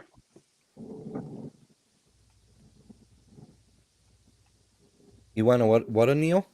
Sorry, go ahead, Neil. I was just gonna say, I don't know about you guys, but I kind of want a Jewish space laser. I was thinking about lasers. I've got a Where do you get one of lightsaber them? over there somewhere, but They I don't know sell where them. where I put it. They actually sell them. They're gag Jewish gifts, space but laser? they sell them. Yeah. Hold Okay. on, I Are wanna they like address- made in Israel then, or? I want to Fuck if address I the know. chat comment right now. Sumami mentioned, remember that freaky ass Republican candidate that put out a bizarre campaign video where he's caressing a Walther PPK? I'm like, what? What? I think I do remember that. I gotta read There this. was Okay. this is like weird fringe Republican candidate, and their campaign video had them holding a Walther PPK. I'm just like, Cringe Republican stroking a gun. You've got to narrow it down better. Okay, yeah. There was definitely a couple that were doing Christmas cards with their whole family holding guns. Oh, Yeah. I that's remember all seeing over a the few of place. those. Oh yeah, there's a Yeah, it's lot like of them. it's not even isolated. It's like the norm. It's like if you're in a what do you call what your colors are reversed? Is it a red state? Yeah. Our Red is our liberal Republican, color blue is your Democrat, Republican. West. Yeah. We Yeah, had it the other way so- around, but then when W got elected, everybody forgot how everything works. That they didn't know. They didn't remember which color crayons they ate, and they started going the other way. All right, I get it. it's a bit more complicated. It's a bit more complicated than that from what the research that I've done. There was a point that the Republican and both the Republican and Democratic parties had both leftist and right wing factions, and I this is a wouldn't go gross- that far. Even this is a gross oversimplification, or whatever. But yeah, there was a point where there was kind of a switch, basically, where the right Well, the right-wing Democrats had- Democrats moved to the Republicans, and the more liberal Dixiecrats of the Democrats early had 60s. Dixiecrats. Yeah, there we go. Mhm. That's what I'm remembering. The Dixiecrats. Yeah, it was the civil rights issue that caused a lot of the split. Because you may recall, Teddy Roosevelt was famously super Republican, and he believed in things like voter equality and environmental preservation, which are very much not Republican values these days. And all kinds of other progressive things that he was taught by Robert La Follette, the senator from Wisconsin. Abe Lincoln was the first Republican president. Republican was invented here in Wisconsin. Yeah. I've gone past the birthplace. and Was spit on the Lincoln lawn. first one? He was the first Republican president. Yeah, he was the first Republican candidate for president as well, I believe. Yeah, he wasn't expected to win, but the Democrats they held pretty much everything. But the Northern Democrats were like, if we get elected, we're going to abolish slavery. And the Southern Democrats are like, if we get elected, we're going to enslave the North too. And so no one voted for either of them, and Lincoln won. And then eventually Hitler came along. He's like, that sounds like a good idea over there. I want to take that and use it over here. And Yeah, he literally said that. Actually, that is true. Lot. There was I'll a be movement at the time known as the American Eugenics Movement that was getting very strong in the pre-World War II years, and Hitler took a lot of their final solution concepts from American eugenics. Yeah, we basically regurgitated it, and we're doing it again. No, we're still doing it. There was a a story on NPR a year or two ago about a woman who was forcibly sterilized because she was black in South Carolina. She won a court case against the state for $10,000, but the state is still doing it. Yep. Jesus. And you know what? You want to know something horrible? It's happening in Canada too. In our case, I don't even like wording it this way, but while it's African Americans for the United States, it is Native Canadians for Canada. Don't get me wrong, there is definitely anti-black racism here too, but the anti-Native racism is really bad, and I know people who've been, if not sterile, one of the person I know personally, they weren't sterilized, but they were basically being given birth control, like Depo-Provera, which is like an injectable thing, and not being told what it was. They were being lied to. They were actually being told that it was like some sort of vitamin supplement or something like that, and here, take these blankets. When they They'll found keep out, you warm.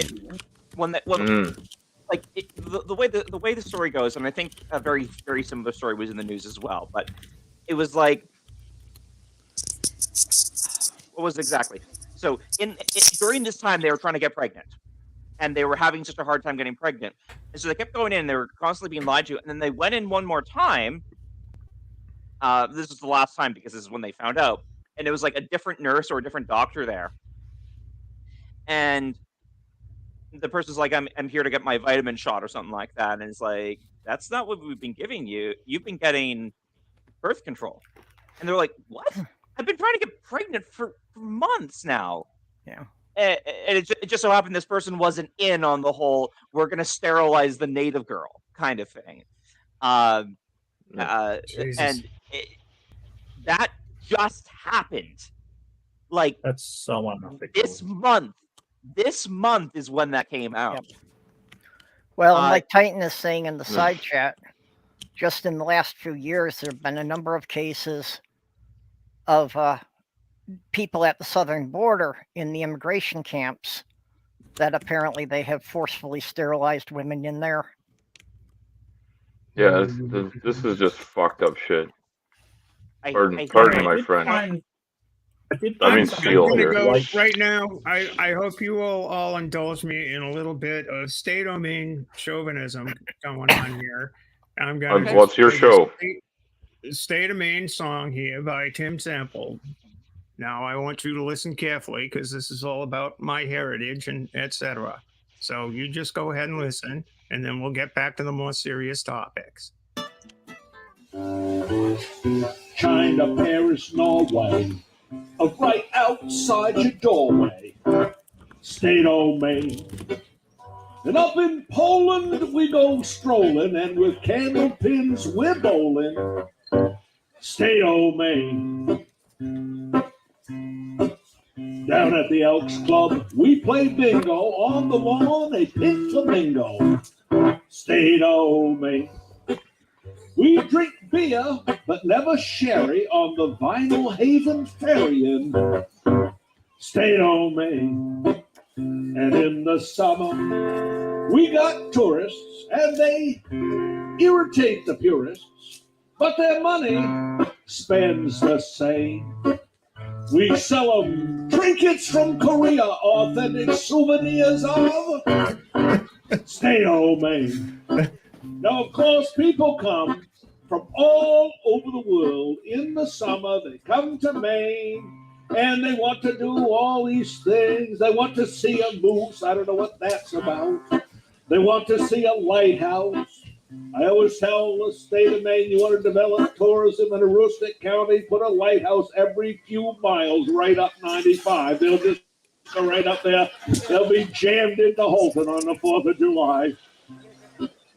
But whatever else they want to do, the one thing that they all seem to want to do is to learn to talk like a real Mainer. Okay? Let me tell you something. They can't. But I have made a lot of money trying to teach them, okay? And there's a few rules. First of all, it doesn't take any native blood to drop a few R's. Anybody can drop a few R's, but it takes a native Mainer to know when to throw in a few extra R's where none ever could in nature, all right? So we say Augusta, not Augusta. Don't say Buster, we say Buster. State of Maine. And on the mountains we got Shushin, we got George and Barbara Bush in. State of Maine. And all the girls will think you're foxy if you chug-a-lug your moxie and you never show the pain. So goodbye, I'll see you later. I'll be in the land of taters in State of Maine. Yes, the State of Maine. Apparently, I'm getting 86. That was Tim Sample. What? All right. Who's getting 86? Farron says I got 86. The Republican with the gun ad, I found a dude called Blake Masters that apparently is really creepy. Was that who you were talking about? Some That was mentioned, yeah. At a might be shooting Blake. range? It could be. As you guys were saying, there were a lot. I think that because I was responding to someone else's comment, it was like bringing something in the back of my mind. The thing that caught my interest was the nature of the specific gun they were holding. Because if I'm not mistaken, gun nerds here can please correct me because I am very naive when it comes to this stuff. But the Walther PPK, was that not one that was used by Nazis during or Nazi Germany's reign? No, that was a No, Luger. that's English. Okay. That was a Luger. I believe it was 22 caliber, or was it 9mm? I forgot. It was the same model gun Hitler had. That's what Tsumami is saying. Yep, that's. What was the one that James Yeah, the Bond Walther used? PPK. Yeah, oh, yes, right, of course, because this is why it was triggering a memory. There are, and they're quite rare because there's not very many of them, but there are Walther PPKs out there that have that were made with the Nazi symbol on it, basically, like in the handguard or whatever the word is. Oh gosh, did you guys? I'm sorry. I'll wait till you're done. I'm sorry. Oh no, I was mostly finished. I was just Have you folks heard about the news story of little Donnie Boy was passing by a gun shop and he had the driver pull over and he went in, a spontaneous thing with all the press there, and he bought a gun, a Glock, with his face engraved on the grips. Which is just lovely, of course. Our ex-president holding it on, and then he proceeded to point the gun directly at the cameras and people. And he also forgot that law that says an indicted felon, a federally indicted felon, may not have a gun, may not own it or have it. So now he's in trouble again. Mm-hmm. I More know, and they were charges. gloating about how Biden's son had gun charges, and here he is. Just it being 45 wasn't enough for him. No. Cult 45. That fucking guy. You guys should get a politician that's like Donald Trump. It's so much fun. You know, there's so many We have yucks one. involved. Well, our Trump isn't quite as bad. Well, he's bad in different ways. I'm talking about my premier. We've had our idiot. Yeah, oh gosh, he is very much a. He's not quite as much of a buffoon as Trump, though he is quite buffoonish. But Doug Ford very frequently says the quiet part out loud, which is what makes me reminds me of Trump when he does that. Like, I thought it was amazing how Doug Ford morphed pretty much into his dead brother. No, After, I disagree. you do? I disagree. Oh yeah, no. Dougie and Robbie are very different.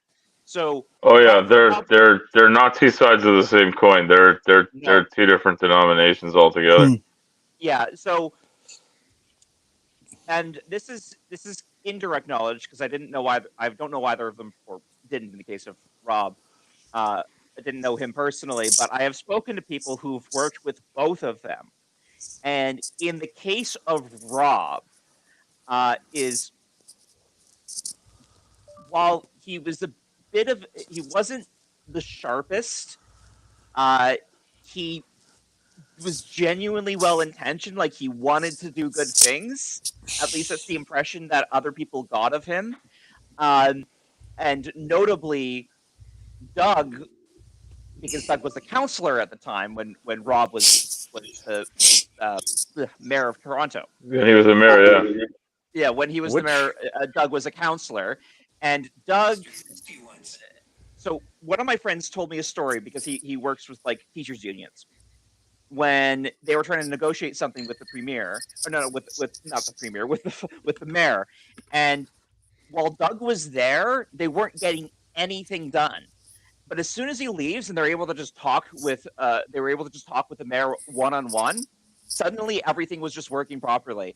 Doug was the one Doug was the one that was basically causing his brother to be as shit as he was. I mean, he had his own problems. Don't get me wrong. But the impression I've gotten from multiple different people is that while he messed up, Rob was fairly well-intentioned. Doug is a grifter. Absolutely.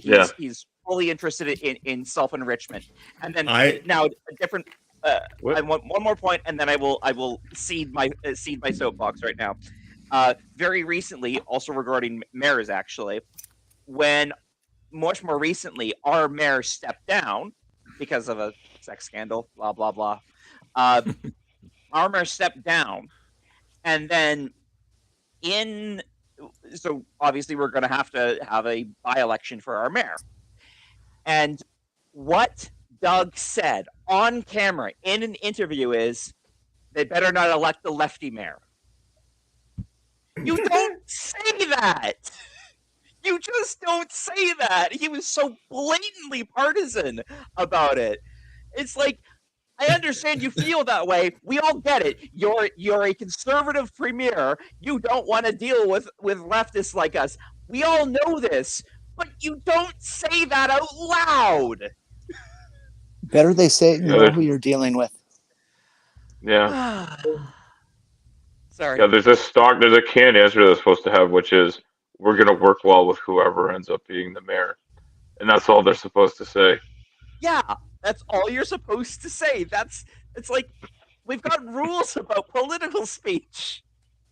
Unspoken rules, but rules nonetheless. Oh, yeah. And he just refuses to follow them. And we theoretically have, like, cities and towns are supposed to be not party politics, but they end up being super party aligned. But they're like, it's not like parties run candidates the way they do in provincial and federal elections, theoretically. Yeah. Theoretically, I would definitely say, especially in the bigger cities where it's like, most of the candidates, you're going to know their political history, or most of the viable candidates, you're going to know their political history. Like, so the person who became our mayor, Olivia Chow, is a former NDP member of parliament. Like, yeah, she's very left. And other people, but what I've learned is that in the smaller towns is when you actually get less partisan municipal politics. But yeah, in the bigger cities like Toronto, oh yeah, it's very, very much attached to the parties. Oh yeah, no, and Olivia Chow was actually started as a Toronto councillor. Yep. Yeah, like she's So, got history in the she city. just came so, back. like, Yeah, oh yeah. No, she's like, she was. Look, I grew up in Toronto before I got smart and got the heck out of there. yeah. I'm Been a loving long the time. Moxie there, Rembo. Hell yeah. Oh, yeah, I was but, laughing too. Does that come? Does that I come was in looking for diet it when you and started your regular? song. I was like, I need something Maine-ish. I was gonna get a lobster, but then it would have taken me on a whole tangent because a thing came up yesterday. They're now officially shrimp crabs, and I didn't want to get into that story, so I'm like, let's do Moxie. Well, as long as you're bringing up, lobster, let's talk about another famous Canadian who just got his ass No. named out, Jordan No. B. Peterson. No. That guy in a tub of boiling water, and let's see, at least put his degree in a tub of boiling water, and see I what think happens. there was some recent thing, like I think he's getting removed from whatever, like academic high. He got his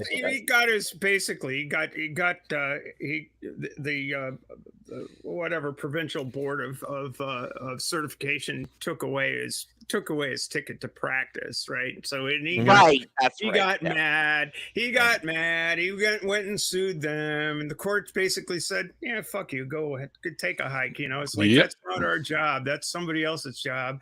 And He's still so whining all about it. pissed off. He's still whining about it. He was on the YouTube. I've been canceled by the liberals. You, my little pretty, I'll fix you. You and your Yeah, little Aw. dude. I mean, Is he he's crying to not, Deborah So now? He's not even fucking using that license anyway. So, mind you, it's meaningful that he got it removed. Don't get me wrong. I'm not saying there was no point in it. There was absolutely a point to it. But it's like, for what you've been doing, JP, you don't fucking need it. You're Right. just an internet person who whines about shit online. The only value you've gotten out of that thing is losing it, because now you have something else to whine about. No, it's the Not prestige gonna that comes with be- it. No, He Crocodile tears. he hates his patients anyway. Like, if you ever hear him talk about his patients, he fucking hates them. I don't know why he'd want to, like, actually. But there is a prestige in being a practicing psychologist, right? Just not a teaching one. So I think it's the blow to his ego more than anything that I'm not practicing anything. I heard that Jordan Peterson had or somebody produced an action figure of him, but all it does is clamp his dick in a vice. Oh man, JP, I don't understand why that guy's anything. Maybe Joe Rogan will give him a segment on his show. he's already been on No. Joe He'll Rogan, join. has he not? He'll join the Daily Wire. Probably. What do you Yeah, mean, he's like been on a regular recurring Oh, thing, He's already like on the yeah. Daily Wire. He did like the he did Mantis in Space Ghost? Yeah. He did a roundtable on Daily Wire with Dennis Prager, of all people. Like these, God. old white Oh, people fucking sitting Prager, in yeah. circles. Yeah. All Jesus. agreeing about God, basically. Yeah, no, it's just pretty. He'll be the new Jamie on on Rogan. Hey Jordan, would you look that up? I guess he's he's not as good as Andy Richter, but he could at least look up to him. I don't know. I kind of want to see him and Andrew Tate get into a death match. Hey, the upside of that is one of them's gonna die, or maybe Aren't they on the same Yeah. side? We don't Like, lose. No. I want to That's see the him point and we're Andrew Tate get into a bed making contest. In other words, who does the hospital corners better? You really just get up, make that bed. Let's see how quick you do it. And Andrew Tate must have learned something while as a guest of the Romanian government. He must have learned how to make up that cot real well. So I think Tate's got him. I think Tate's got it. I just want to see Peterson. them. I just want to see them having sex. Since that's both what they really want of each other. I really just You want wanna to see a shit? claymation Who of some knows? of I this. wanna Like, see that. Yeah, remember the old You think celebrity claymation? deathmatch? yeah. Yeah, man. during be the great. Super Bowls, MTV would do a celebrity deathmatch, and it was a claymation fight between two celebrities. I remember one where I it do was remember that. Metallica versus was so probably serious, Megadeth it's or on- something. Yeah, that shit was It was amazing. on MTV. Yeah. Yeah, there Yeah. was for the younger people. There was a short time when music television was about music, and so they'd have bands and shit. There was. They that tied it in. It was a It was glorious time. it was like 2.5 years in the '80s. A lot of people didn't know about it. Yep. Video Killed I the remember Radio those days. Star, very first MTV hit. Yeah, That one. yeah. Well, But, yeah, Ben Folds So- did a great version of that tune, by the way. So I'm sharing something there. I don't know if you can see it, but Oh, what you got? it's that Jewish space laser everybody wanted to buy. So I'm linking Oh, I want to Oh, see hell this yeah. Jewish space to the laser. website and wait till you see the price. Oh, Yeah, because God. I only have a I laser Death need to- Zeppelin. A Death Zeppelin, customized with Jewish space laser. $118 Panel. Canadian, so that's like $10. Higher? No way. I Right. like That's the too expensive. badge. That's too expensive. Okay, Is how that can you tell if your field space on? laser's been properly circumcised? Properly. You take down its pants. There's a little bit missing off the end of that little knob there. That's why. That's how you tell. Is that where the oil fit? It's like, Yeah. I mean, it's really wow. all a matter of laser anatomy, right? wait, Mhm. 118? That's Canadian. That's dollars. actually It's like just a $12 switch. US. That's just the switch. Yep. You still need the rest of it. Yeah, it's a gonna be more than subscription service to make it $118. active. This is great. Yeah, but you still gotta somebody's gotta wire that up though. I figured out that with a brother Doesn't even count the P touch, burners. I can label a couple of the extra switches in my truck that don't do anything, and I think I have one of them. I think I have one of them labeled Fortunate Son, and the other one is Thunderstruck. Nice. ACDC I don't and know CCR. if anybody gets. Yeah, I don't know if anybody gets those references. Sniper. Fuck yeah. Yeah. I'm old We're not and have driven trucks. I know. You're old and have driven trucks, and you know like that. I don't remember which war movie that's from. It's from one of the war movies where they flip a switch to the helicopter and plays Fortunate Son. Amber, stop saying you're old. Yeah, you're making us old people feel young. Well, you're a lot Oh, closer okay. to my daughter's age than mine.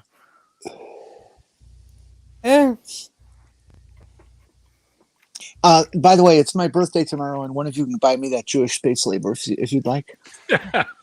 Okay, is that on Amazon or where is that? That was not Amazon. That's Not Amazon. no. Now, Bezos doesn't have that. That was on Jewish special. Concord Aerospace. Concord Aerospace. Okay. Now, do you have to submit your credentials to prove you're a bona fide Jew before you can actually activate it? I don't know. That's a great question. How does one? I mean, you just send them 3,000 foreskins, have to- right? You're I think you just pay your tithings to box Gene tops. Simmons or something. Again, you just Okay. drop your pants. Yeah, I was gonna say like if you're circumcised, then you can just do that. And I'm like, by the way, people don't circumcise your kids. It's mutilation. Fuck off. Mhm. Don't circumcise your kids because if they happen to be trans, they're going to need all that extra tissue. I know. well, there you go. I know. I didn't know that was a Thank- fringe benefit. Penny. Nate Thanks, Penny. Smith. Really Nate appreciate it. Smith No, I'm being silly. in the chat. Nate Smith in the chat. Holy shit. Nate, come in Nate here. Smith wants to be a Ragtag. dentist. Oh my god, it's Ragtag actually group. asking for my info. Let's go. Dr. T's gonna have a laser. Dr. Topsy's ordering this thing up here. No, I'm not spending the $69 nice that it costs to like buy this thing.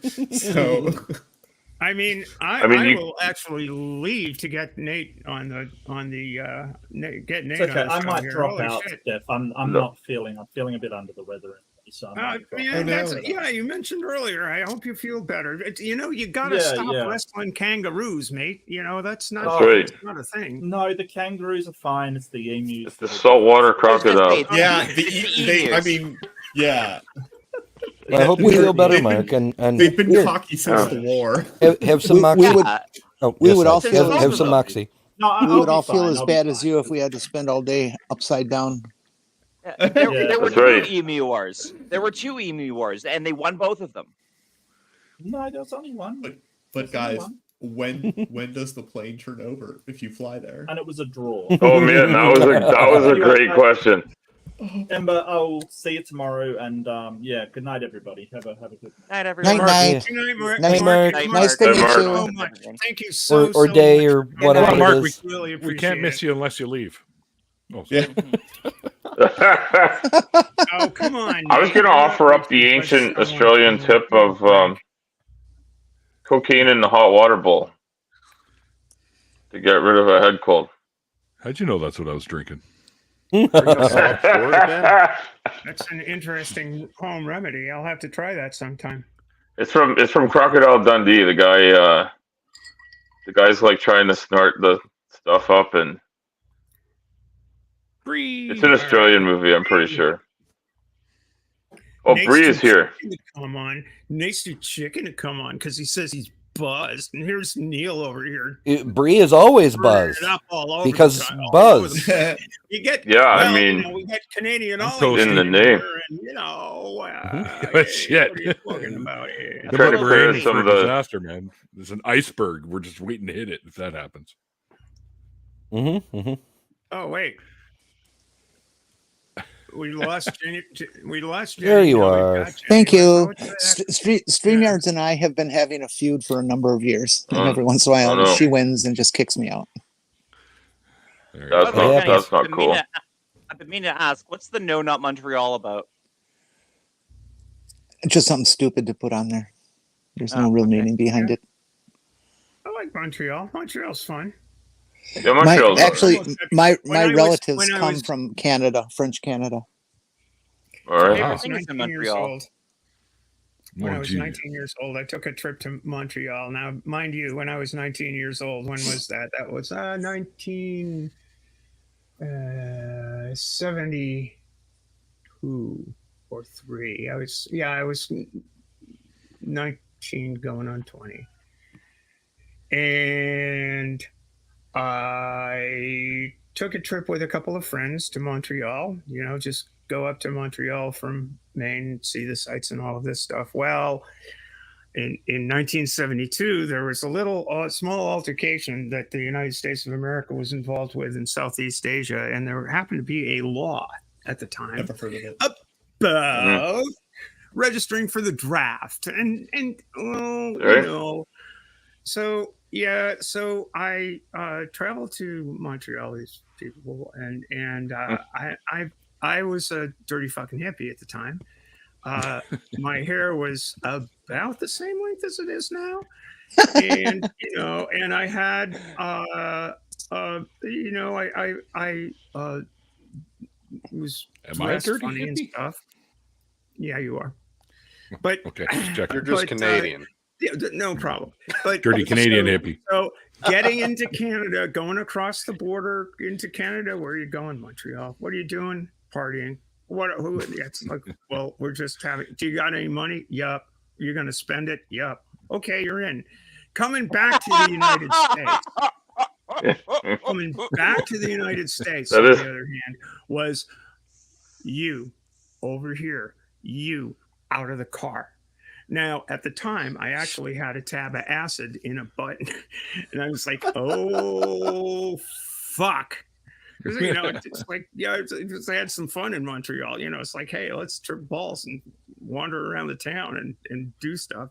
So anyway, I'm sitting there sweating. It's like, where's your draft card? Where's your this? Where's your that? Where's your everything? It's like, oh fuck, I am so fucked. And fortunately, somehow or another, I had the presence of mind to be able to talk my way out of it. You know, it's like, oh please, don't bust me. And they, let's get back in the car and go. But it was just, Officer, you look like an alien. Yeah. Yeah. But boy, oh boy, it's a memory that lingers. It's, yeah, well, you know, when the United States wants to be an asshole, the United States will be an asshole, and it's really dicey. I burned my draft card the day I received it in the mail. Yeah. My Did you at least light parents something with it. A cigarette. There you go. My parents, you know, as much as conflict as I had with them, they said, if you get drafted and you want to go to Canada, we'll take care of all that. So they were good dogs. My brother never registered for the draft ever. And I don't know which group you would have been in, Steph, but I was in the last lottery group to be drawn. And I fortunately didn't make it, but lottery. My number was Never win the lottery. And they drafted. My number was 120, and they drafted up to 115. I forget what my number was, but it was real close to the edge. Jeez, were those the days? Going to Vietnam was just such a scary concept. I actually had talked myself into that if I got drafted, I was going to come out of the closet. So I figured it'd keep me out of Vietnam or get me killed, one of the two.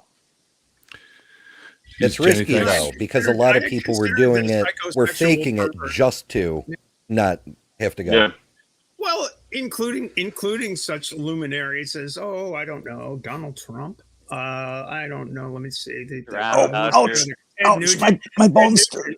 Ted Nugent wrapped himself, you know, shit his pants in order to get out of the whole thing. It's like, oh yeah. Okay, the trick for staying out of the military was to tell them you were bisexual, because then they couldn't use proof of a previous relationship.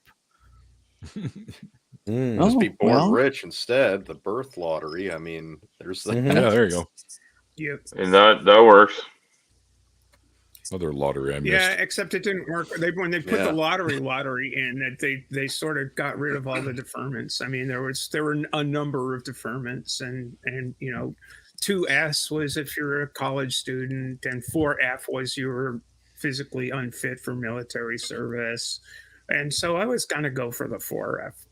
You know, things like, yeah, well, you know, she's clearly a psychosexual pervert. We can't have that. I actually have a friend who was declared went to court to get himself declared a psychosexual pervert. His lawyer was arguing. It's like, yeah, you're a psychosexual pervert. Yeah, you're not fit for the military. He's like, we barely made it through the payment.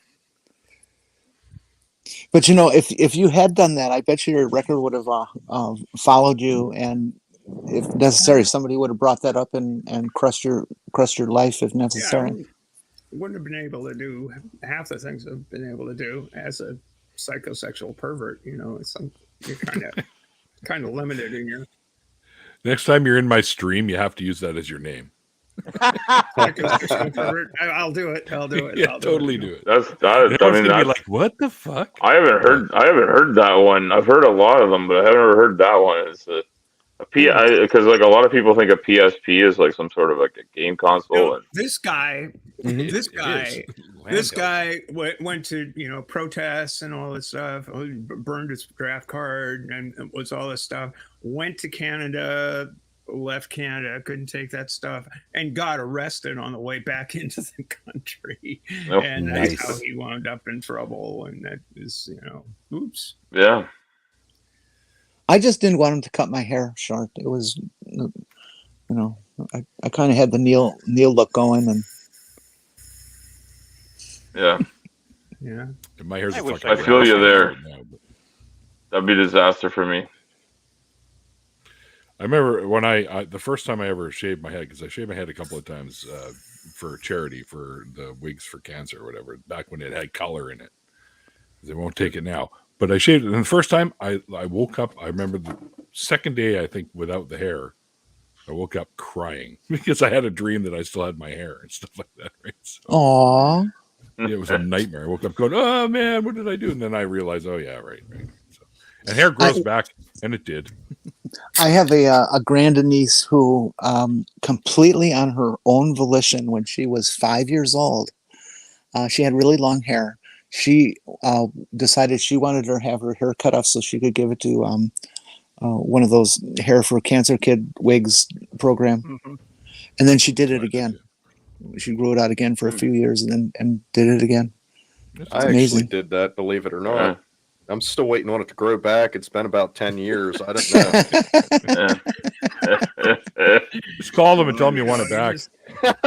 Send a glue gun too, will you? Take some stapler, something. Come on. Take some estrogen. That'll help it grow back. I'm super glad that we're not subjecting Neil to this. At the moment. Apparently, I shaved my head. Paul, if you're watching, believe me, we're not trying to shit on the follically impaired. It's not a problem. Oh no. Apparently, I shaved my head for the Spanish Flu Awareness Week. Yeah, I like that one. That's I like that one. I didn't want to laugh, but I did anyway. A buddy of mine actually just did that like a week ago. He grew his hair for like the last 2 years and did the buzz off for cancer. Nice. So seriously, Neil, Nate's another person I need to thank for getting me into doing this kind of thing. On the regular, because we went through some things together at one point in time, and it's like kind of don't give up the ship thing. Let's just keep on keeping on and fight whatever fights need to be made. I got something to say. I don't want to be banned and banished by people who want to shut me up. Some one of these days somebody will succeed, I'm sure. Like all of you guys, you just shut the fuck up. Perfect. Nate's a fellow BCer too. Indeed, that's why I was in perfect. Hey, listen, we're losing the Canadian balance here. We had this huge Canadian balance going on. It's been our plan the whole time. Yeah, I don't know.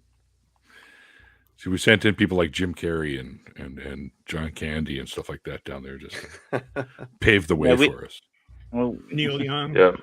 Neil Young, yeah. Joni Mitchell. Yeah, Neil. Yep. Hey, Joni.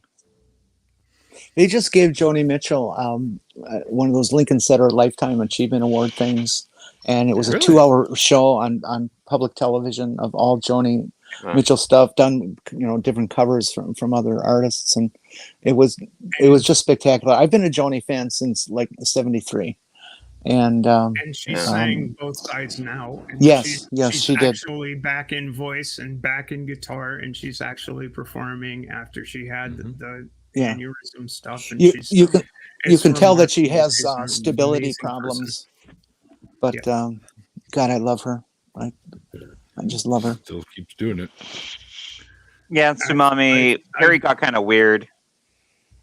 Yeah, he did. He kind of went off the rails. Yeah, you guys can have him. We don't really want him anymore. He's one of you now. Yeah. Funny thing regarding Jim Carrey, not a direct association, but I haven't seen this friend in a while, but an old friend and coworker of mine, they were directly acquainted with Jim Carrey. Okay, well, here's the deal.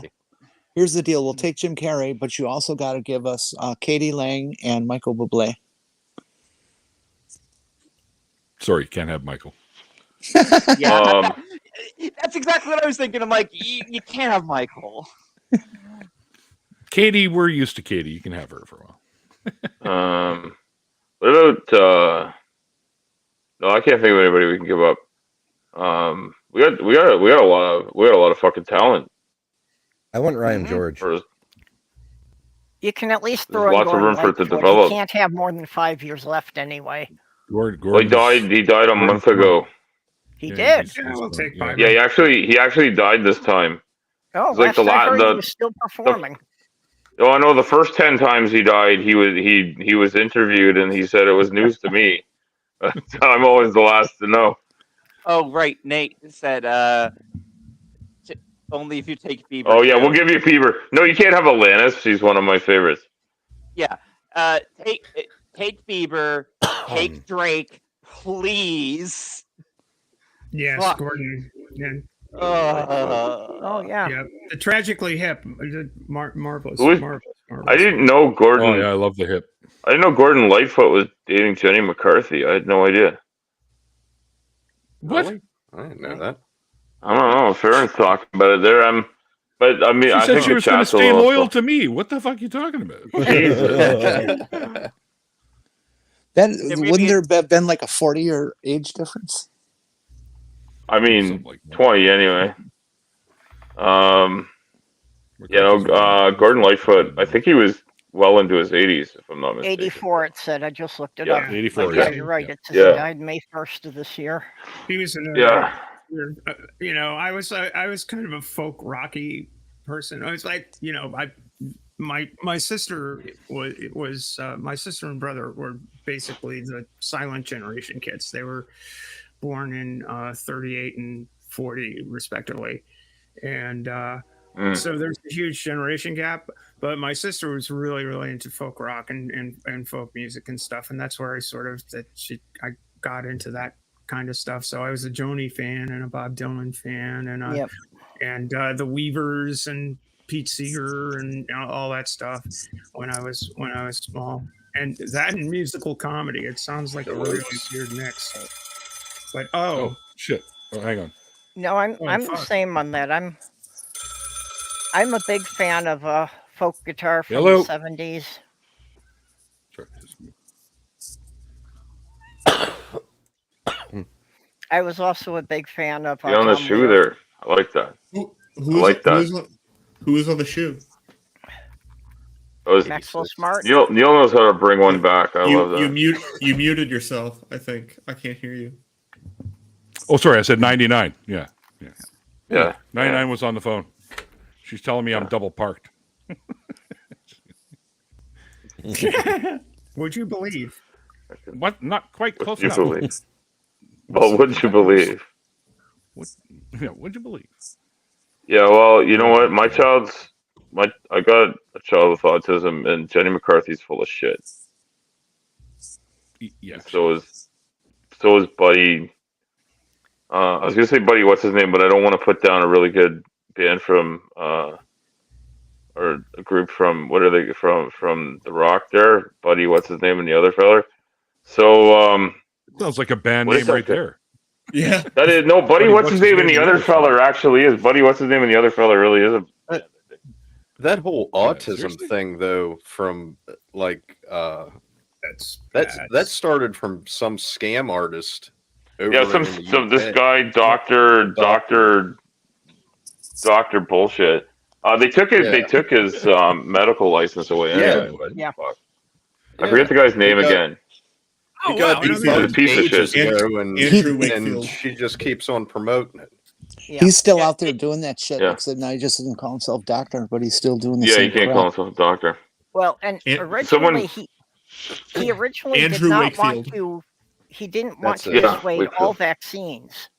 He was trying to discredit the specific vaccine that was being used at that time because he was invested in a company that was creating an alternate vaccine. Yeah. Well, they were good. Was that it? They were going to make Yeah. the cure, or they were doing an alternate vaccine. They were trying to. He was making money off of it somehow. Yeah, he was invested he in was- a company he was that playing making games. a different vaccine Bullshit. for the same thing. The alternate people- vaccine was his. Yeah. Yeah. I heard yeah, that yeah. he developed it. Yeah, and so he was trying to make some money, and then basically the thing he did grew a life of its own, and is now this vaccines cause autism thing. And Yeah. there is so many things I hate about that. Honestly, the lack of science behind it is probably not even the most infuriating thing about it. the most infuriating thing about it is the insinuation that autism is some sort of. Anyway, I think Yeah. people know where I was going with that. It, just, The- it the makes me most- so angry I can't even finish my thought. Yeah, The that like sca- the the vaccine scary- process. The Go ahead, scary Jenny. side about the whole thing is that there are actually movements of young parents and things right now who are putting the same bullshit rap onto the polio vaccine and saying don't take the polio vaccine. Yep. Okay, I guess they want to go Now back think to that the vaccines in general cause autism. It's like, yeah. I guess Yeah, there's a lot of bullshit. I guess they want to go back to the days where friends of mine died from polio and things. they want to lower the age thing again. They want to go bring it back down to like 40. Oh, and that idiot Robert Kennedy Jr. He's going around saying that the polio vaccine is worthless. Don't take it. It did not cure polio. Withdrawing DDT from the market is what cured polio. Except that polio was pretty much gone before the EPA banned it in '72. Yeah. Yeah, my Sharp like a marble. cousin Wayne had as a child. He was not. He was maybe 8 years older than me, but he was my cousin on my mom's side, and yeah, he went through all that stuff, and it did affect him. But his life was shortened by a good deal. Oh yeah. Because of that infection. And so when I hear people say this stuff, it's like, you don't understand what the March of Dimes was. You don't understand how hard people fought to spur the research into curing this disease that was really bad. I mean, people would close swimming pools, close all this stuff in the summertime because it was a fucking pandemic, and it was deadly. Well, they don't realize. I mean, these kids don't have the same images that you and I grew up with, Stephanie. They've probably never even seen a photograph of a hospital ward with 50 iron lungs in it, and 50 people who are going to die. As Probably a don't even know what person an who iron has lung is. autism, I An just wanna iron say lung- I would rather be autistic than dead. An iron lung is a device. It's a big iron tube with bedding inside that they put you in and keep you put a breathing. seal around your neck and then pressurize the vessel off and on so that you can breathe. Yeah, so your lungs don't collapse. Yeah, they keep changing the air pressure around your body to make your chest inflate. Yep. And so you had to look at the world through a mirror because you could only look straight up. And, you could, if you weren't paralyzed bad enough, you could still talk. But it was, I mean, what a way to live, Yeah, horrifying. And these kids Basically just living don't when you know never about get it. out of bed. When I got my polio vaccine, we had to wait in line, a line that wrapped all the way around a city block. Okay, and we were glad for that. We were just glad to get it because we knew then we weren't going to die. I don't understand. There's a pan coronavirus vaccine. I don't know if you know about this or not. Like Walter Reed came out with this a few years ago. Whenever it was, they've been researching it since the beginning of the COVID-19 outbreak and everything. But this isn't bullshit. You can look it up and I can provide links or whatever. But our government keeps pandering to these fucking like Moderna, and there's like a little bit of truth to the fucking pharma thing, but it's just the corporate bullshit everyday thing of the US capitalism thing. But I'm like, I want this goddamn vaccine to be out already because they've been testing it for years now, and it's been doing well in all of the testing and everything. They've added ferritin to the vaccines, and it's managed to, like, the little spikes on the fucking COVID-19 virus itself, it's able to connect to more of the spikes. Like, I guess the ones like Moderna and stuff that we have right now are only connecting to 2 of those. And this is able to connect to like all of them. They found a way to be able to not only prevent like COVID-19, but actually other forms of SARS, the SARS virus and stuff itself. Like, I find all that shit fascinating anyways, but like the fact that some people just completely just ignore it and don't look into any of it or think that the vaccines are bullshit, that's infuriating. Hello, Bree. Hi. Couldn't Hi, say anything. yes. People were talking. No, it's fine. This is an interesting conversation. Vaccines, that's a big wedge issue. This upcoming election for us. You want some Moxie, Bree? Why? Some Moxie. Why are vaccines still a political issue? Because Americans are stupid. I always thought it was medicine, but yeah, that's just me. I didn't watch the last Republican debate thing, but I watched the first one, and they did talk about vaccines. You got idiots like Vivek Ramaswamy and fucking Ron DeSantis who want to take this libertarian view to something that's a social, that's something we have to deal with at a social level. You don't get libertarian right for that. Bree, I have officially renamed Vivek since he is after us to eradicate us. His name is now Vivek Ramalama Ding Dong. Ramalama Ding Dong. Okay. And who put the wham? And Ron DeSantis is Ron Death Santis. Or Ron, that's a Ron Death Sentence. Ron Death Sentence. Yeah. Or if you just move the letters around, it's D Satan. Yeah. So I mean, and then who else was there? Nikki Haley. Oh my gosh, these people are the worst. The worst takes. That's kind of like what the competition is who can have the worst take. Who can go up there and say, "I support the worst possible positions ever," and then the people just cheer for it. Trump set a precedent, I guess. Yay! Yep, they all came out of the woodwork. It's my opinion. Over all the years that I've been watching these monkeys, I shouldn't put down monkeys like that. These bacteria, where we actually had some Republicans up here running for Congress, and their entire campaign revolved around which one is more cruel than the other. Gotcha. Sorry, go ahead. Keep going. Keep going. He's going, I have 10 fingers. I think I've got 10 as well. Keep going. I've got 7 6/3. Real quick, because I have to actually get going here. It's about time for me to head to Jam. So, yeah. Where did Trucker go?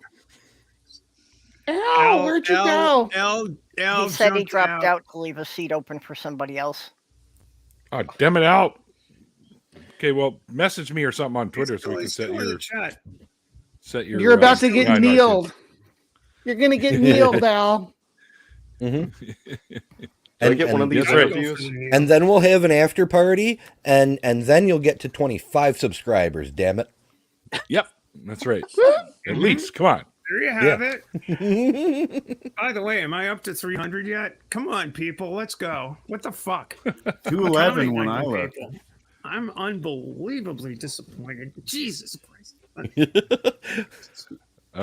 What's a sailor got to do, right? Ungrateful. People I don't even produce content. Last time I looked, I had 187 subscribers.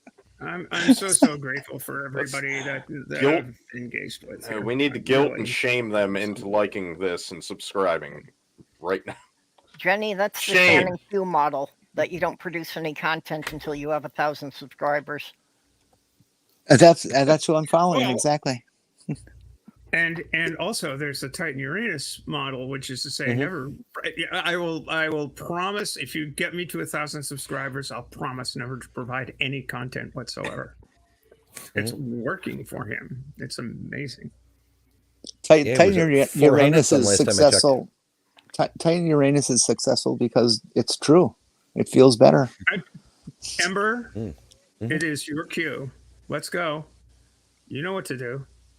Oh, you want me to push the Come on, button? man. Tighten your anus. There we go. Were you just gonna hold out on us, Ember? I mean, was that I already did it once this stream. Uh-oh. Who is that? Listen, That's President Sunday. Evergreen. That's President Sunday. Yeah, Okay. that was his birthday present for Titan. Was he sung him happy birthday badly, and then he recorded that, and yeah. Titan sent me a clip of it, so I of course had to abuse it. What a kind person. You ever heard people try to sing anything together or try to do anything in Mm-hmm. you know in concert on the internet?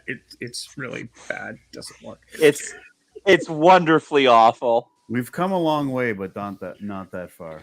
we actually did a bad? Hi, Happy everybody. By the birthday. way, hello. Hello. Take a time out here. I have beaten Nate into bringing his drunk Crown Royal ass onto this stream, despite all of his. Yeah, please share. Thank you so much. Where's the purple? That was bag? full. You don't have the purple bag?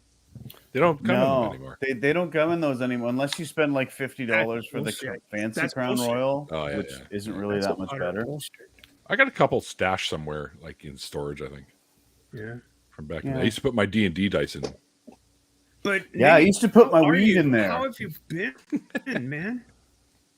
I've been Huh? great. We've been great. We've been awesome. I just actually went over and had dinner with Stacy. I don't know if you know Stacy. Nice. Stacy and Apostasy. Oh, apostasy. Yeah.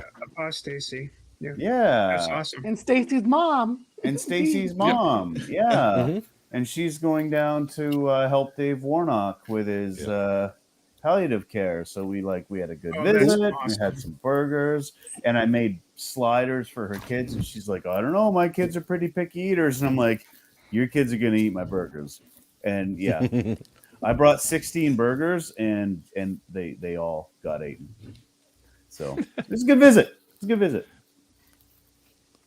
How have you been, Stephanie? I haven't talked to you in forever either. I know. I think that we go back and forth and stay in touch. It's, how you doing? Good. Okay, great. It's like, how you doing? Good. Okay, great. And yeah, I'm doing pretty good. It's I've been making sails and racing sailboats and had a really good season.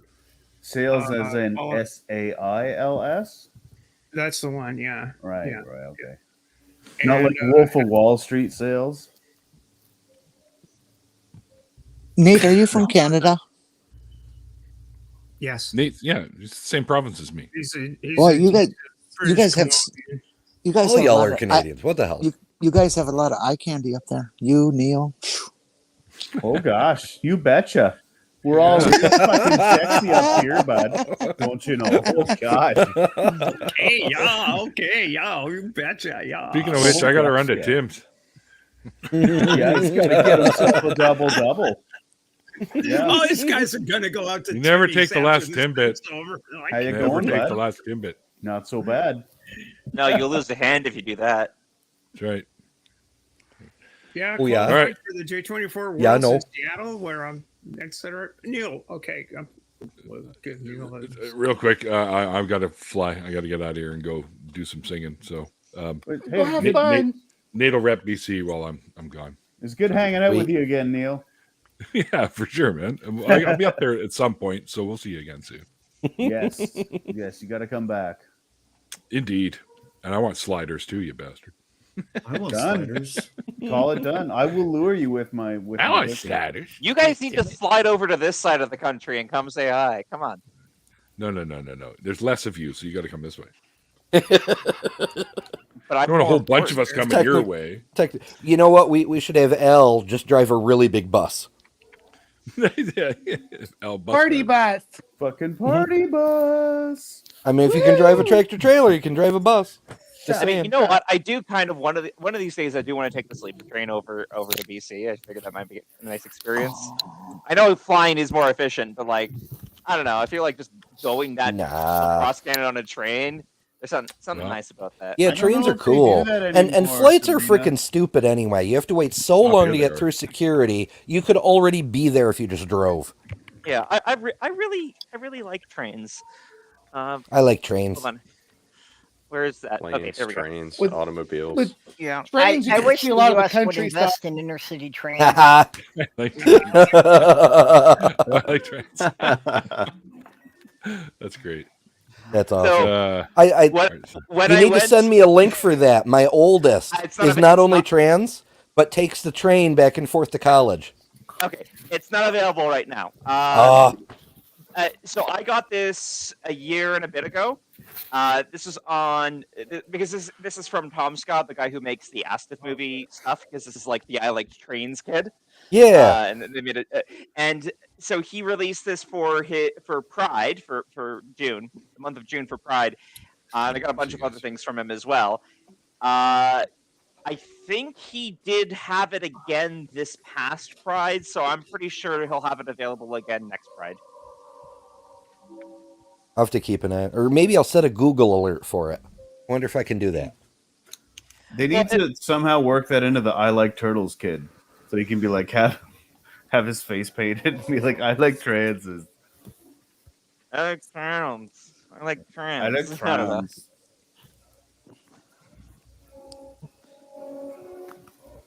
Yeah, no, sorry, I was gonna say when I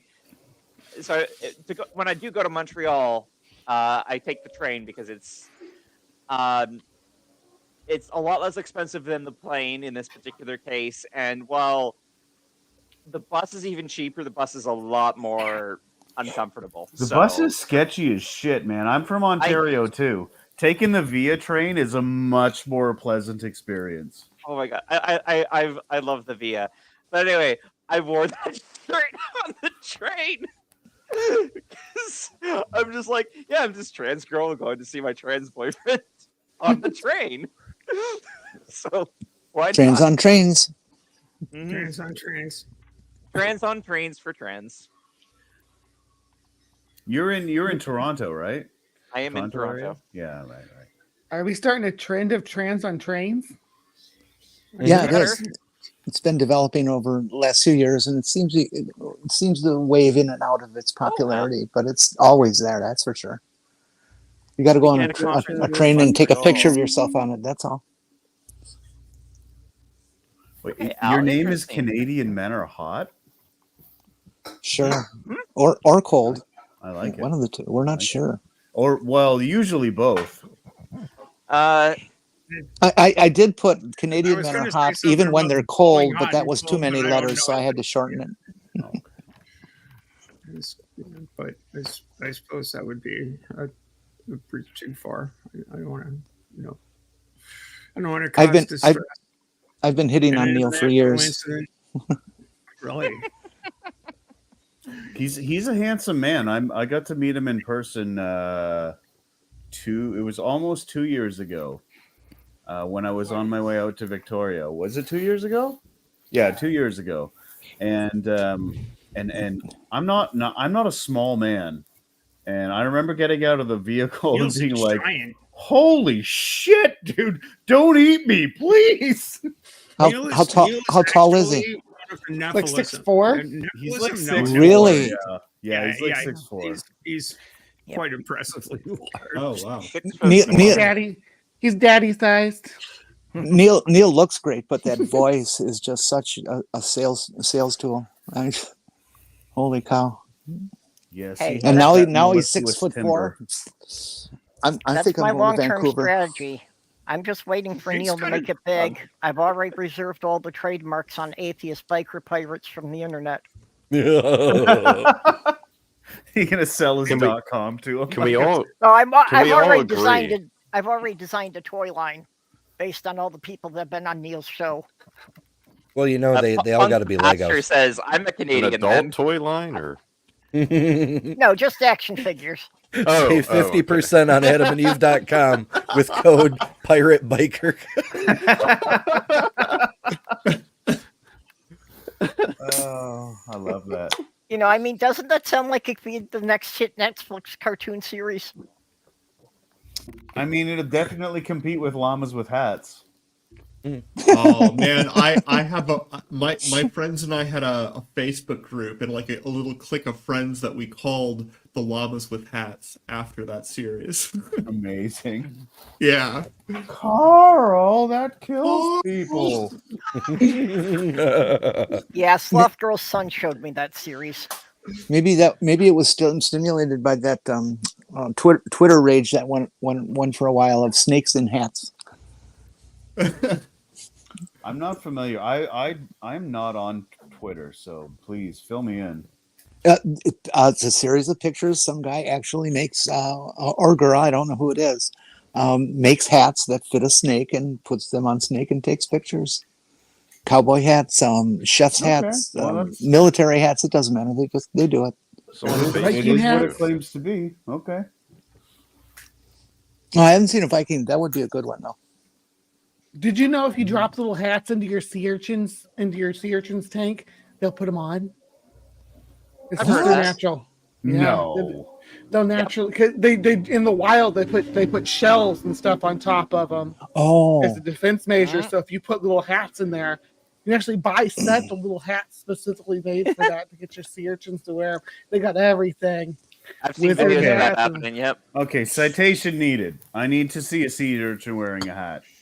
Oh yeah, honey, I always come with citations. Sea Put urchins it in the chat. are I need to very see cute I need to creatures. see a sea urchin wearing a Stetson right now. No, they need a beret. Does this work with Beret, that's a good octopuses? choice too. Yeah, they are a delicacy, you know. Maybe a I'm nice They sorry, might be what the about a cutest fedora? family.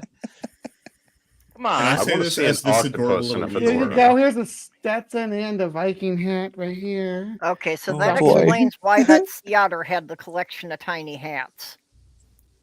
Come on, send. There you go. There you go. Welcome back, Al. It's worth every second you spend looking at them. because- I'm losing. We haven't seen the picture yet. They're in the. You want me to share? I can share. Yeah. Are you showing the? I Yeah, just let dropped the link, but let I the can chat see it present too. Here we go. Here you go. Happy birthday. Oh, thank you. Oh my god. Oh, that is. Isn't that great? Giddy up. You got a Viking. I Wow. love it.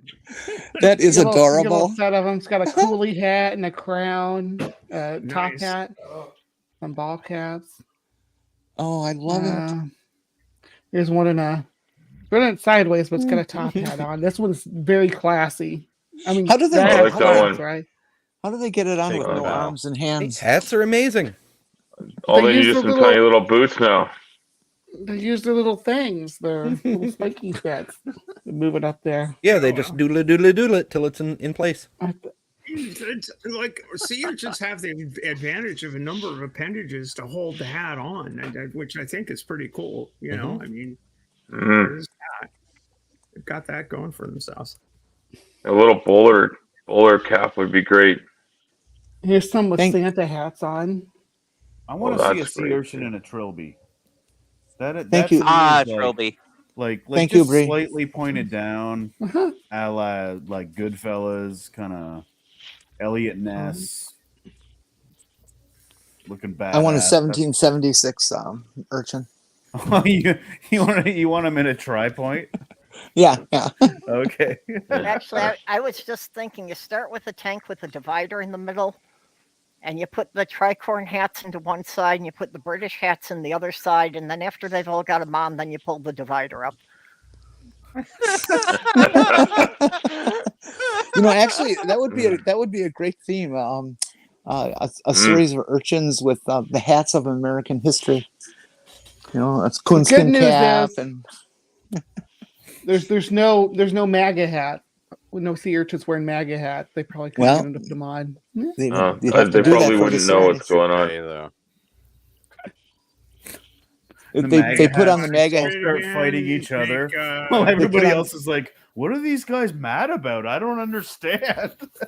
They put on the MAGA hat, but then they get eaten. Has anyone ever stepped on a sea urchin? Yes. No. Mm-mm. That sounds Like awful. in the chat, I don't think it's a good idea. It hurts. I like Stepped on a broken shell. Why I would you did do one Policeman that? foot open. snorkeling. Aren't they like Stephanie, poisonous or us, something? Tell us about Yes, stepping on a sea urchin. they inject poison. Like poisonous little They're- spiky they're ve- balls, it- right? Yeah, Yeah. they're venomous. Yeah, it hurts. It's very painful. As far as I know, Yeah. sea urchins haven't made into the Great Lakes yet, so I don't have to worry about that. Not for a Freshwater minute or two. urchins. I don't know if that's a thing. Is it? There, I've never heard of that. Freshwater sea urchin. Yeah, it's not a thing. I don't think so. No, it is not. Well, we've had a Yeah. variety of mussels who have adapted to the Great Lakes, so Oh yeah, yeah. We got way too many of those, and we Yeah, got but they came from freshwater in Europe. yeah. They were like in bilge tanks or whatever. It's not like they actually like evolved to freshwater in the last couple of decades. okay, are I thought some Although- of them had actually come from some seawater areas. I just saw I can't, I'm old and I forget shit, so I can't quote it exactly, but there was a program on PBS a couple days, a week ago, that highlighted this freshwater area that a bunch of saltwater creatures got caught in, and they adapted within a fairly short period of time, they said. really? It's weird how quick shit can adapt sometimes. Well, Where was that biome? sudden, or was it still gradual though? Well, they said it took over. It happened over a period of like 20, 30 years. Okay. Well, there's a golf course in that I can Australia that when it flooded, a couple of bull sharks got caught in the water hazard when the water went down. And they have not only survived, but they are multiplying in there. So there's now a family of bull sharks in the freshwater pond. No, that's a hazard. A water Yeah, hazard it's for also sure. Australia. Give it that. I mean, Australia used to be like a haven for extremely dangerous creatures. I could think that you want to Right. stay away from. Yeah, have you met Australians? I have Now- met, I mean- yeah, I've met a bunch of Australians. My sailing career is I've been in a number of mixed crews with. And there's that religious freak. Now, I've met bull Australians. sharks. one? Kiwis are definitely a lot more fun than Aussies. Oh. With apologies to Aussies, but the Kiwis are just they're seriously very happy party people. They have a good time. Which I would Now- move to New Zealand if I could. Now, bull sharks It was swim fun. way up the Mississippi too. They've found them all the way up by like Alton, Illinois. Wow. So they get way they don't. That's not been recent because there's so many locks on the Mississippi now. But yeah, back in like the 1930s, I think it was. Yeah. So basically, they can live in salt or freshwater. Bull sharks, yeah, they live in like Lake Nicaragua, Lake Nicaragua, and they live in the same biomes as hippos and crocodiles and manatees in West Africa.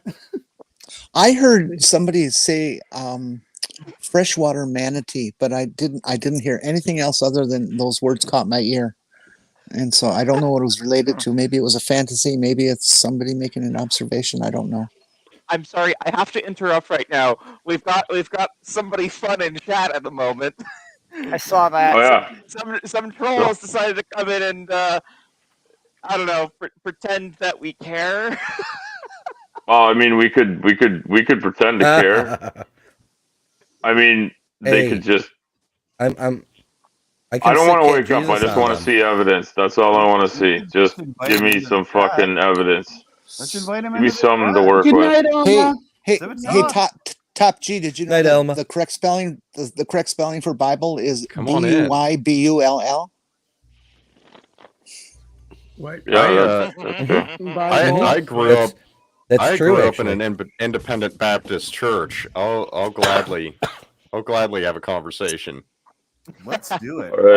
Oh, Jenny. is there somebody in the chat? Is somebody in the chat being crazy? Is that... No, they just being theistic. Just somebody You preaching the atheists truth of need God to at wake us. up to overwhelming power truth of God. Yeah, That's, It could be a that's troll, true.